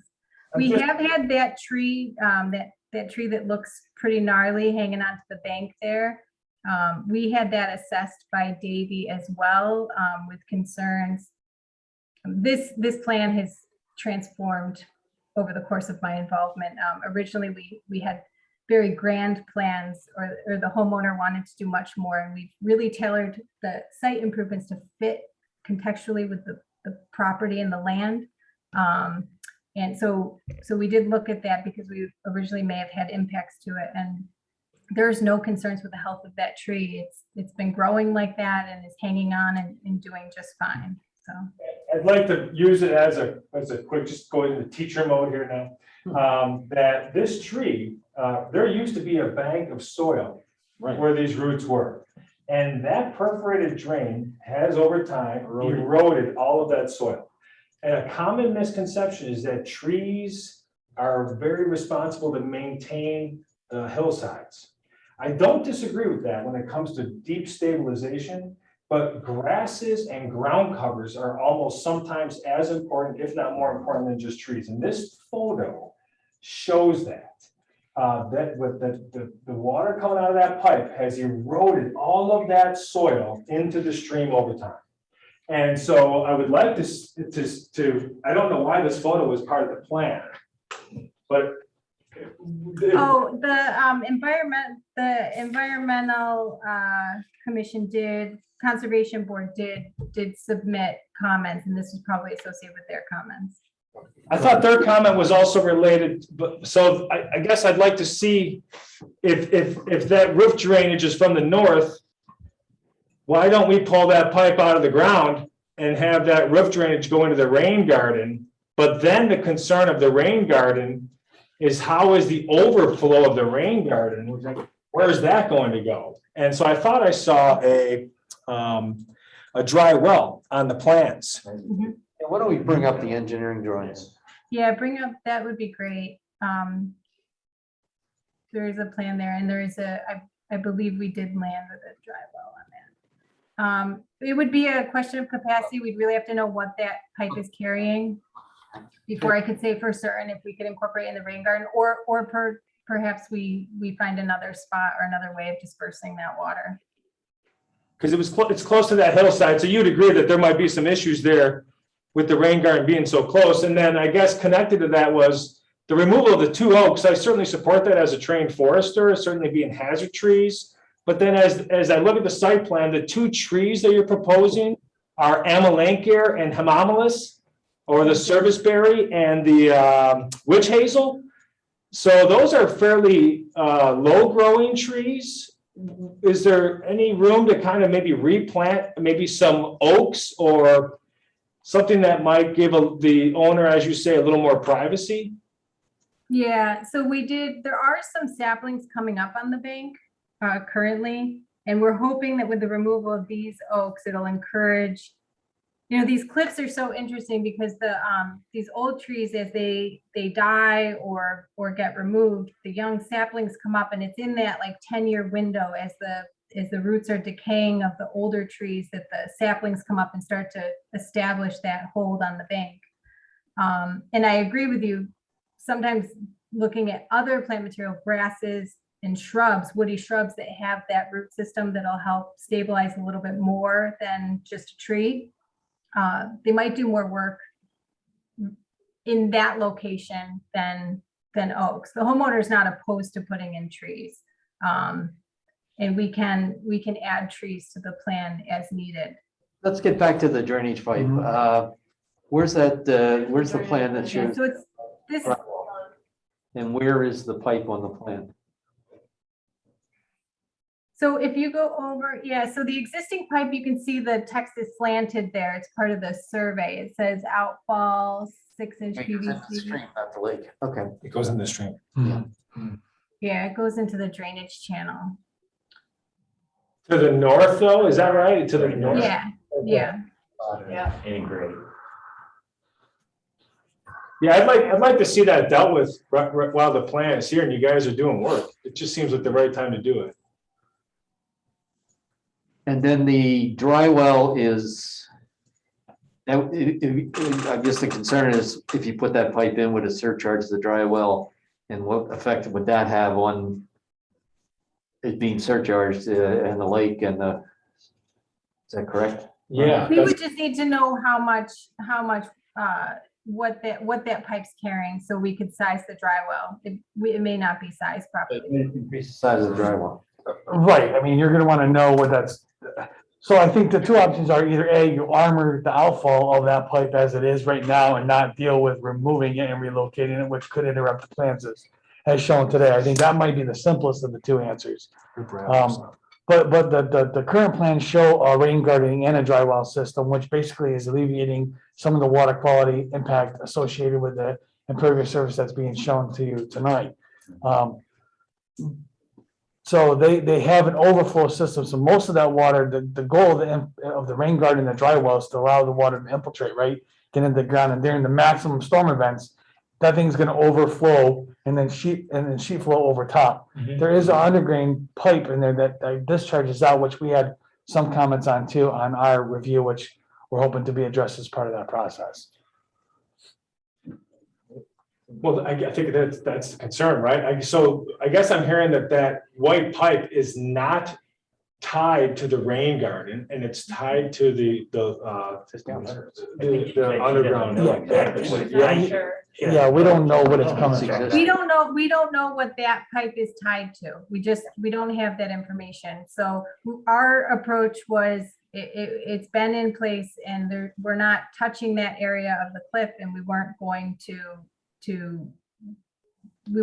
open Pandora's box if we didn't have to. I guess what I'm trying to say is I've seen ecological damage because of that pipe, and I'd like to see it taken care of. So I'd like to hear a proposal on how it's going to be taken care of. So, I hear you. So what we can do is, I think our first approach would be to figure out what is it carrying, and is the right approach to, because honestly, for all I know, it could be the back drain for the retaining walls that are there. Like we don't have the information. And I think the easiest thing was just to be to armor that slope and leave it as is, because you're right. Who knows where that goes to? And if we miscalculate or misdetermine what that has going through it, and you start ripping it up, you're gonna probably find other problems. So Say to extend that pipe down further so it doesn't erode. you can extend it out farther, but then you're getting into the stream, and now there's other things that they got to deal with. Well, then there's other compliance issues related to the stream. Stabilize the outflow. So if you just throw some stabilization rocks, underneath that area so that it doesn't continue to erode, I think that'd be enough, and it would eliminate any, I don't want them to go in there with a backhoe and start cleaning it out. We just want them to armor that side slope. So I think that would be more than enough to accommodate that issue. If they're willing to do it, yeah. that would be our preference, is to just armor that area and not pull it back if we don't have to. Or something you share us. Well, I think we'll specifically identify it. We've identified it, but I think that solution should be, if that's the board's wishes, that would be. All right, let's get back to the shoreline and the replacement of those trees. So have we agreed as to the species and size of the replacements? I agree. I think replaced with something. And if Ryan is recommending a oak, a sturdy oak, that would be, or something along that lines, oak, maple, something that would have some height to it eventually. I think the ECB was, they like, I don't like to tell the applicant what they should plant. I like them to come up with the ideas. They just said replace trees. And then the ECB, they recommended tulip poplar. Oh. I don't know why, but you know what I mean? Tulip poplar are like the devils in forestry world, but they might grow fast and be nice trees, but so I'll tell you what I do like is that Sue mentioned that there are saplings coming up. The best trees for your money are to protect those trees. So I would be open up to a cool, like keeping this landscaping plan, but if we can get the applicant to identify 3 or 4 saplings that are naturally coming up that are not ash trees, so specifically oak trees, like if there's oak saplings that may come up, if they can protect those with tree tubes or something that would facilitate their growth, those trees they want to live there. They found the good conditions to live there, and they will take off and be the best bang for the dollar ecologically. But I don't know if that's a solution that we really work with. I don't know how to put that in code that we're Jensen or Ducatus go out there and they're like, okay, did you save this sapling? Do you know what I mean? Like for me in the forest, I put a fence around it so that the deer don't eat it, or there's tree tubes. Sometimes those are not good solutions for landowners that don't like to see those Well, things. how about we go with what's proposed, but like you said, they don't create the height that you would get from something else. Mhm. And then that Sue has committed and the homeowner has committed to try to preserve some of the saplings. And they would do that and that would eventually catch up over time after we're all long gone. And create a more, more of a buffer that's similar to what's out there now. I'm fine with that. Yeah, I'm fine with the land the way it is now. Yeah, I am too. 'cause Okay. That house is so high up on the bank. And Yeah. there's so much other foliage around that house. Those two trees. So just make sure anything that's got a caliber designation is 2.5 inches. I think you had a 2 inch in there for that one tree that Ryan referred to. Okay, yeah, I'll get that. And I do have to say to the board, I really appreciate, Ryan, your comment about the saplings, because we do have a landscape management company on board, and I think preserving those saplings is gonna go much further than trying to establish something that's grown in nursery perfect conditions. These cliffs are shale cliffs. They're not easy conditions to plant something in. So I really appreciate you being understanding of that and willing to work with us on protection of what's coming up there naturally. So you're okay with that being a condition? Yeah, I think it's super progressive, and it's really, as a landscape architect, I'm super excited by it because there's some great oak saplings that I saw last fall. So I'm hoping to keep my eye on those. I'm excited. I can make you excited, Sue. To be clear, that condition would be, the board is encouraging them to protect those sapling trees where possible. Which saplings or how many. I mean, there's no, I guess there's no Yes, yeah. guarantee, right? Totally. Gotta say you gotta- Yep, just let's leave it up to the landowner and do the right thing. We talked about it. She's excited about it. That's cool. Okay, anybody else on the board? I think we looked at site plan, we talked about storm drainage or stormwater management, talked about shoreline guidelines. Tyler did express a concern about not disturbing the septic system bed and the force main. Sue acknowledged that. The tram. I know, I think the tram's it's on columns. I think as long as, and they're being bored, so I don't think there's any concerns as far as erosion. I know previous trams, we were concerned about the construction underneath on the bank. It had to be protected from a soil erosion control standpoint. I don't think that's an issue here. The only thing is the end of the tram as it goes out to the platform in the lake, that goes over water. It does. Okay, cool. That's cool too. That's part of the ride is over water. I know. I pay extra for that. And the landing area up by the fireplace is shown on the plan. Yep. I think pretty well. If anybody else from the board has any issues, we talked about the ECB. We did not receive anything, or maybe we didn't send it to Ontario County. Shauna? No, we did not. Okay, that's why we didn't get anything. Okay. Lot coverage, 20.9 versus the 25 max. You have pre-existing non-conformities with front yard and rear yard. They will continue. Nothing's being affected negatively there. All right. I think we're looking at a seeker type 2 action. Yep. If the board is so inclined, we will move forward with a bundled motion for both the seeker and the site plan. Do I have such a motion? I'll make that motion to bundle CPN 21063 Steel representing 40 Steps LLC. Owner the property 4655 County Road 16 for site plan approval. And There's 6 conditions. Just so the board's aware, one of those conditions is regarding to a soil stabilization estimate being provided. And then one of them is the town engineer's comment letter. And then the 2 that were added was regarding revising the site plans to provide an armored riprap outlet protection for the existing pipe. And then the last comment that was added was encouraging the applicant to provide protection of the existing sapling trees where possible during the construction of the project. No, not during the construction. Or not, yeah, that. In perpetuity. Yes. Until maturity, Yep. until maturity. I mean, Okay, you sure? You I made that last You part. didn't take any I notes made- after I giving made us- that last part up. I made that last part up as I was saying, I stayed over there. Oh, you caught me, they caught me, you said they caught me. In perpetuity. In perpetuity. Read the resolution. Yeah, right. I'll second that. All right, a motion, a second, all in favor? Aye. Opposed? Motion carries. Thank you, Sue. Thank you. I appreciate your time tonight. Sorry to I've keep never seen a lifelong condition, but I guess we Yeah, you have. have, baby. Only this board. All righty. I think we're ready to move on to. Okay, can I get a motion for the minutes of August 10th?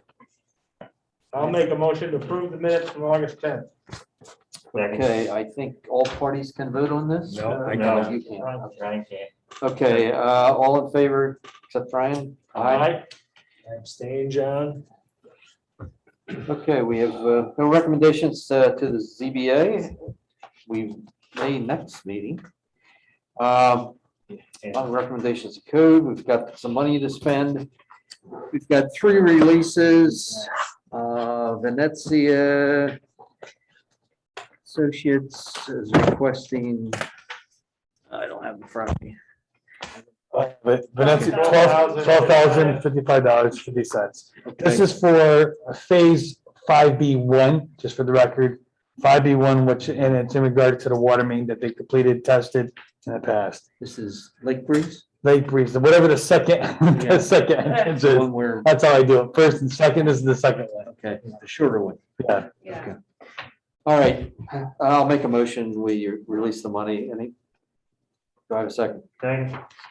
Motion second, all in favor? Aye. Opposed? Second one is for Richard and Alice Rovitz. They own property at 5265 Mentee, requesting return.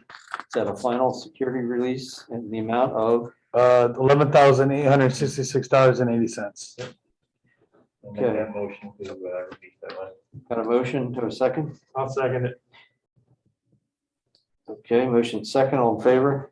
Aye. Opposed? Okay, now we move on to Gerber, representing Eric and Brianne Jennison. Her properties at 5755 Smith. Question return, I guess, of their entire surety, $2,000. $2,000 for ENS, I guess. Correct. Okay, I'll make that motion. Have a second? Second.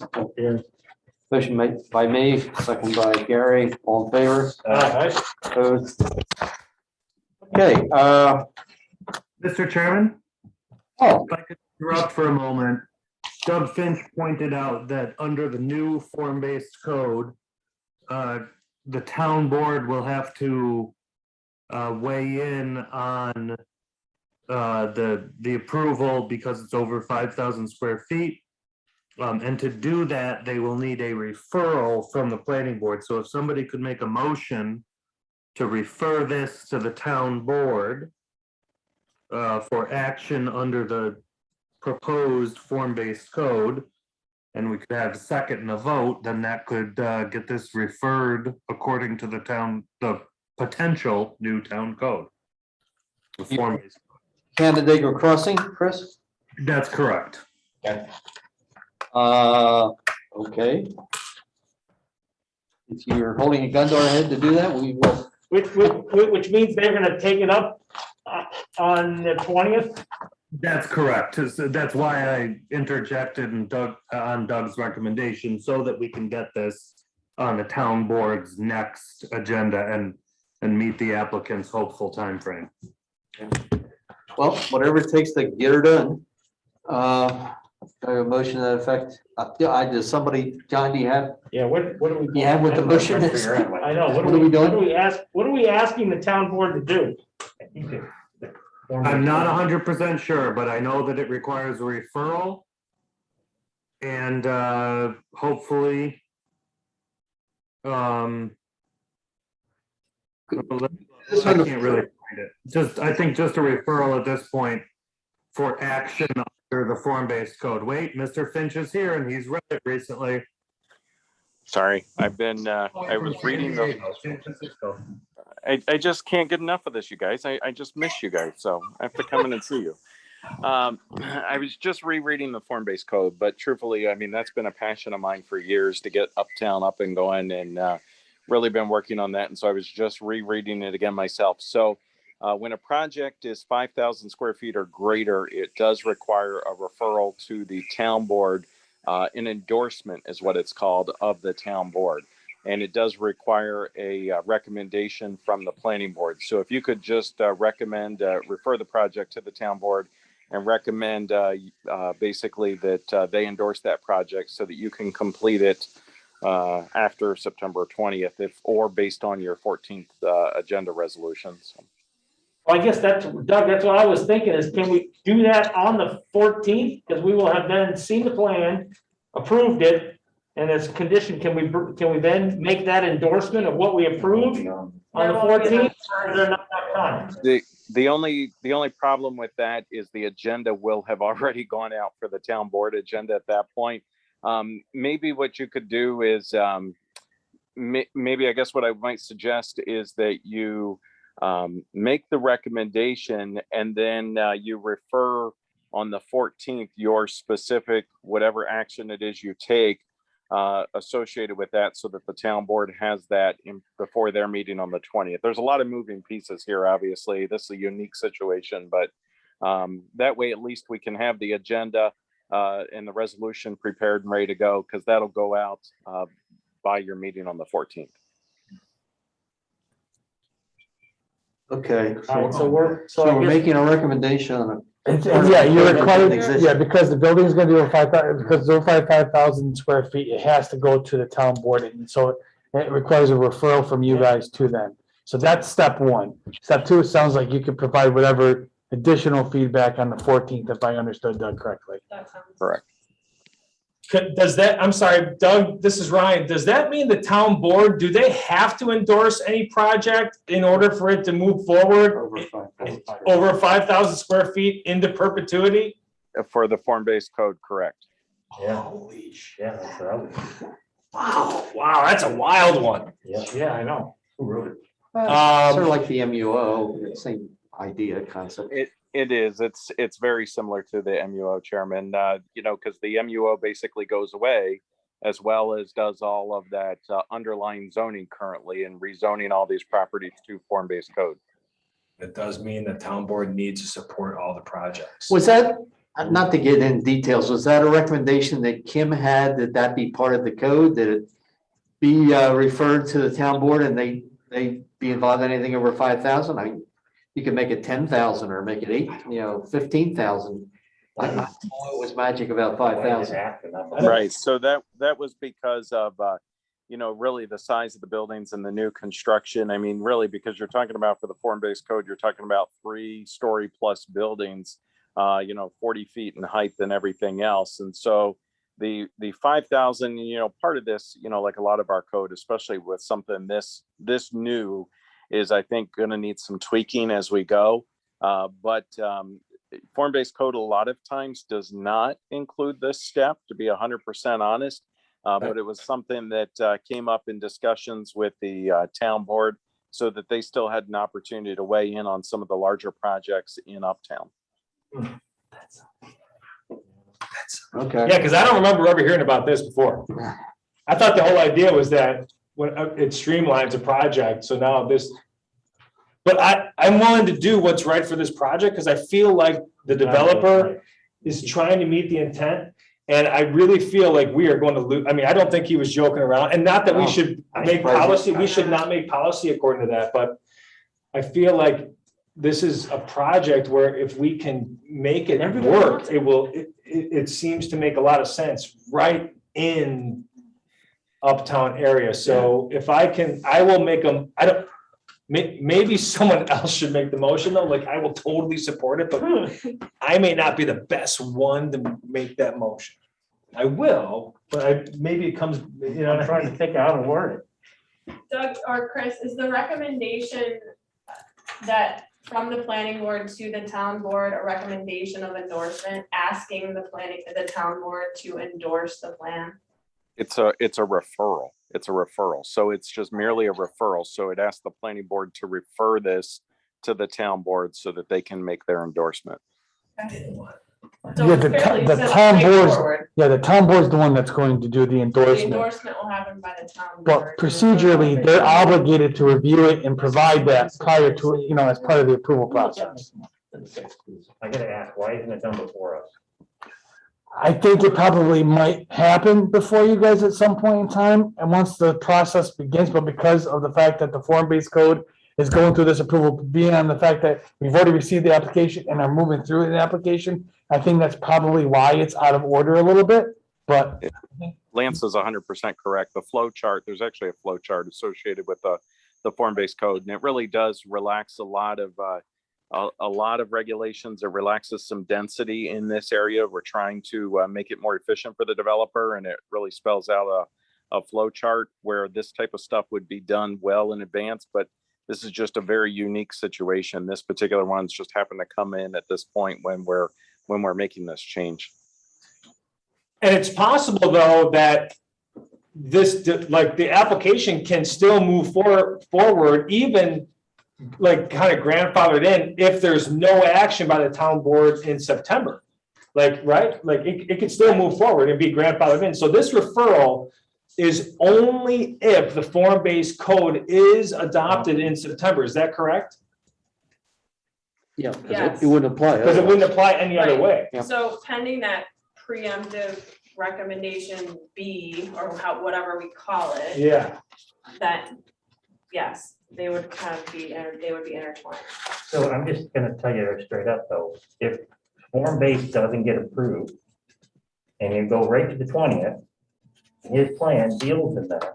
He said he had another backup. Well, no, because he's Just got, approve the plan as. he has right presented. now a ZBA approval. Approval No, for but- the setbacks. But not this one setback, That's because they right. moved it forward. That's what I asked. Right, so that's option A. He said he's gonna go to the ZBA with two different options. He said an option for form-based or an option For that? for the extension. So the form-based is the rear setback.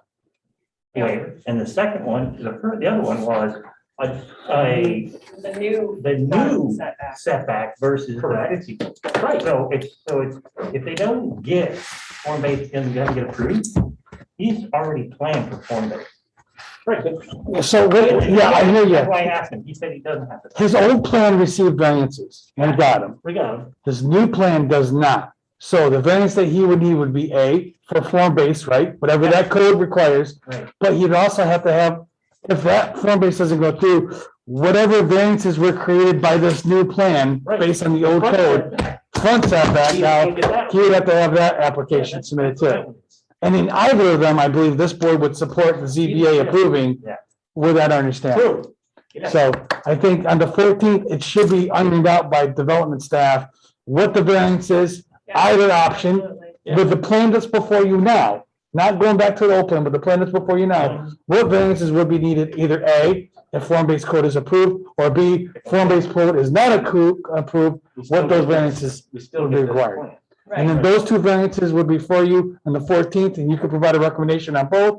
They'd go to the ZBA on the 21st, hopefully with the form-based approval, and then they can take action on that Either one. one. But either What one, happened on the 20th? either way, he should be able to walk away. I think the goal from everybody, if I heard everybody tonight, is to walk away with an approval on the 14th and then ultimately approval on the 21st. Yeah. With the plan that's before you tonight, with or without form-based. Right, Right. but tonight we do have to do. the- But in order for, yeah, form-based for that to work, it requires a referral from you guys to the town board, just because the policy requires that, and at this point, we need to make that motion. I'll make the motion to refer this to the town board for referral. For endorsement. For endorsement. Okay, is everybody, That motion is if the town board adopts the form-based code on the 21st, then the planning board would refer, would request that the town board consider this for endorsement. Okay, motion by Bob, second by Ryan. Second by Gary. Second by Gary, second by I'm sorry, Gary. These guys are sounding too much alike. I know, I sound just like. John, do you have the That's motion, Gary. you think? Okay, further discussion? If not, all in favor? Aye. Opposed? Okay, hope we don't need it, or hope we need it and it works. We need it. Well, either way. So, yeah, just Yeah. make sure that Chris Jensen, that you guys know which, we need those two options, Yes. variances. I think that's important, as soon as possible, right? So that we can make sure, because he needs to fill out a variance application for both of them, Right, right? wait, what? Because he's gonna need to fill out a variance application for both of those options Right. to make it on the agenda for September 21st. So he's gonna need to know what those variances are with that new plan, either for form base or Absolutely. as it is, as soon as he can, to get that application in. Why did the town board not adopt it at the last meeting? I attended that meeting, that was, I mean, We were listened in, waiting it was on crazy. comments from the county, which we Oh, the county. received very close to the meeting. And there were multiple comments that needed to be addressed from county planning board. Some substantial, some really good feedback, actually. Yeah. Okay. Enough said, gang. Before we get into the annual report, reminder, everybody has in their calendar the strategic planning session to be held September 22nd, 5 to 8 down at the park. Yeah, I will not be here for that. Oh, I'm not gonna attend. you're not gonna be here? Nope. Oh, and Doug's cooking too. Yeah. No, I won't be here. I have not RSVP'd. I'll get takeout. I'm hoping to still make time for that. Yeah, I know. I have not RSVP'd yet, but my Okay. plan is to hopefully do that, but it's a Wednesday night. and Please make it if you can. I think it's important. That'll be good. It's important. All right, annual report. Shauna handed out a hard copy of her crack at this thing, and I think she's pretty well covered what we've done. I guess you're looking for input on what we want to do, right? Absolutely.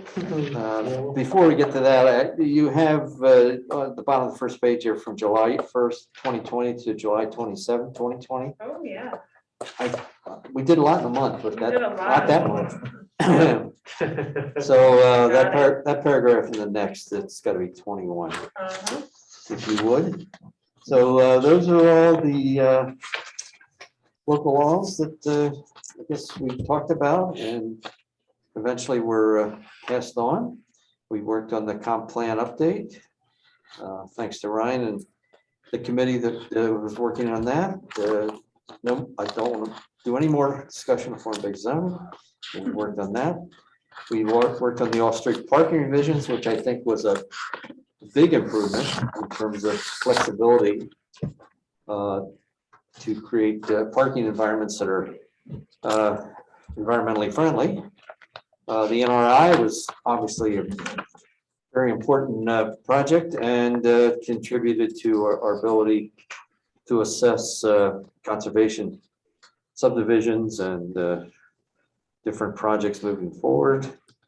And the conservation subdivision revision, which is still in the works, is definitely improvement over what we had before, which was cumbersome for both us and the applicants. So that's what we've done so far. I guess what we're looking for tonight from you folks, any suggestions as to what you'd like to see as far as goals? Well, you said, Shawnee, you say goals from 2020. So your 2020, well, I guess I should have said report. The only two you did not accomplish were the stormwater management and the home occupation. So I just left them there for discussion if you wanted to include them for the following Okay, year. yeah, home occupation. Yeah. Did not get in that at all. Right, and also, I mean, and speaking of the 22nd, this would be fitting to have discussions about Mhm. goals as they relate to the planning board and also townwide. And that's what we're gonna be doing in strategic. Well, one of the Goal things, setting. one of the things we've talked about is Solar. revision to solar. Yep. Yeah, solar and battery storage and all the new stuff that's coming up. I think. Commercial rooftop. Yeah, all that stuff is something I think we gotta So if you would include, I think, yeah, definitely a revisiting of the solar regs. In terms of where it applies, how it applies. So, and I think we were gonna suggest that to the ordinance committee at some point. And is it, I guess I'm saying, is it just solar or do we want to call it, renewable energy? Because it was. I don't know if anybody's proposed to put windmills in here or anything like that, but, that could be next. I love it. They're kind of covered already, because I tried to put one up on my property. Charging stations.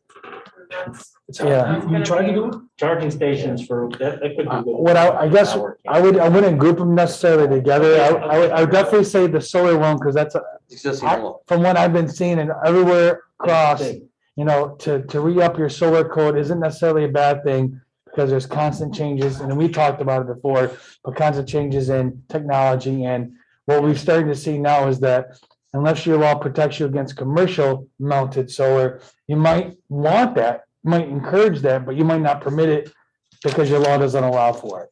So it's just things that I think doesn't hurt to go back and look at and say, hey, are these things something we want to consider or not? Do we like the setbacks that we require? Do we want to change it based on what we've seen? I think it's more important is how does it affect our residents?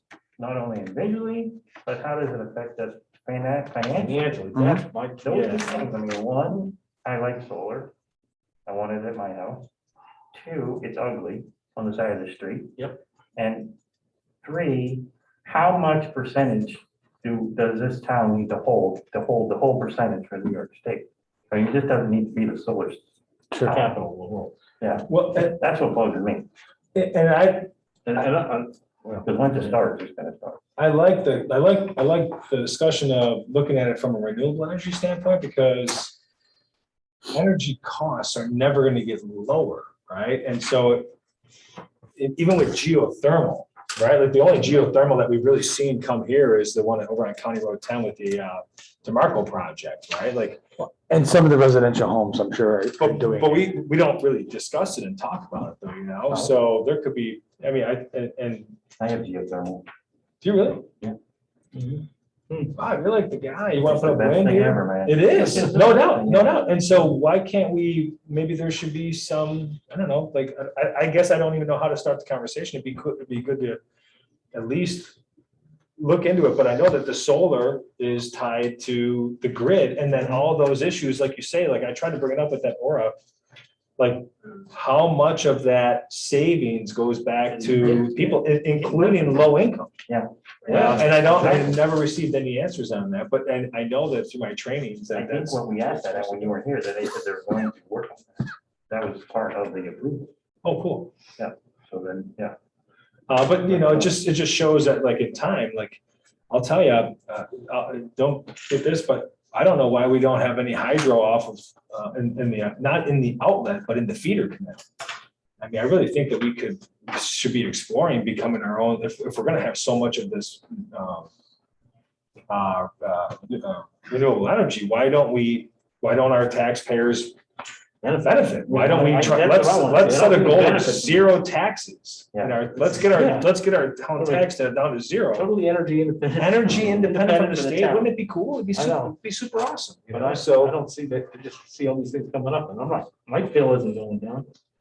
Okay, so as far as our action item for the annual report, I think we're talking about revisiting the solar and considering the battery and and then I think separately, we want to talk about alternative energy and. Okay. different- Yeah. and look into that. And then keep home occupations and stormwater then? Yeah, we'll keep that on our menu. So that's 4 things. I also, Oh, are you gonna mention 5G? 5G, yeah, did you get that I letter? did. Well, Wow. Doug sent it over. That's, Are we working on that or do we have to? work? we should. Not we, the town. Yeah, we need to address the rollout of 5G. It has implications Yes. just in zoning. Well, I just heard 6G just came out. What? They just found another wave, 6G, like 3 days ago. I Had to just read. release cars. Really? Yes. But Well, anyway, 5G. What obligations does the town and the planning board have regarding controlling the siting of wireless. Right, facilities. that's the question, and, you know, we're gonna start looking into that, because it can get fairly invasive. Yeah. is what You know, I've you learned look at from that other Morel communities. development, what obligation or what consideration should have been put into that to allow for 5G for those residents? Right, so. Most of and- it's just attaching it to a pole. It's a small. Right, but I think also, and I'm, you know, I'm not educated enough yet, but I will be thinking, looking at a community before it's built versus having, you know, going in after the fact and having them all have 5G on their home. It can be really, you know, I'm aesthetically- completely ignorant on what you're talking, I mean, I understand that 5G is much more shorter wave, but it has to, I mean, it's lower in the right, altitude, but you need more you units. need That's, more of them. but I don't know what that means. I don't know what they look For the like. build out on the or lands. anything. Have you seen them? No, I just know that that letter's been distributed across to every community Sure. from this attorney group. And I honestly, I think you're, everybody's code over time needs to be updated just to make sure that we're keeping up with the times. But I'm pretty sure your code already currently regulates pole mounted and antennas. And that's essentially what this is in regards to. It's adding more antennas to an existing pole or basically creating a new pole and putting a new Right. antenna on it to accommodate that 5G or 6G or whatever G that they're going to be added on. Well, 5G will be on street poles. going down the Right, street, there's that, Unlike a tower. right, but they still gotta go back. And so it starts in the So home it's a base hub. and then it runs along the poles, but yeah, I think it's just a matter of what does your town, I think you need to look at your code and see what does that allow you guys to regulate now? Does it protect you for some of these new methods that are being provided? And if not, what do you need to do Absolutely. to either A, restrict it or B, allow it depending upon what you guys value? So it'd be proactive versus reactive. Exactly. Yeah, absolutely. Exactly. They take a lot of towers. And Shauna, I would go back to the new comp plan Yeah. and look at any action items that we're responsible for in there in terms of implementation. Absolutely. I thought So- that would be helpful. Yeah, so if you want to list those all initially, and then we can filter out, or I can filter out which ones I think are kind of a stretch. And then, Well, again, I mean, it is a 10-year rollout, yeah, so I guess the priority ones, yeah. Yeah. And we'll send this out to the board, send it out to the board for their review before we I will. submit it. And make sure everybody's on board, and then we'll send it on to the town board, Okay, okay? yes. Training, keep up with your training, guys. I know Michelle sent out the spreadsheet. We are in August, soon to be in September, so time is marching on. Looking at the next meeting, we just continued 2 applications, Canandaigua Crossing and Pierce Brook to the 14th of September. We also have Bradley Fooster and Lisa Hunter on her property on Summit View.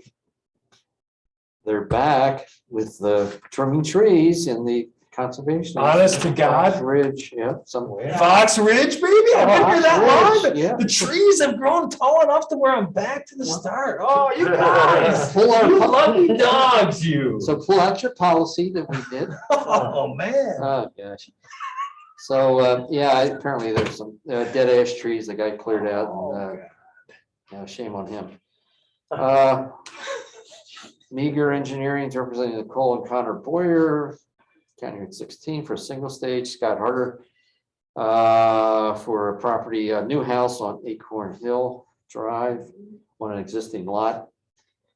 And that's the 14th, so it's enough to keep us busy.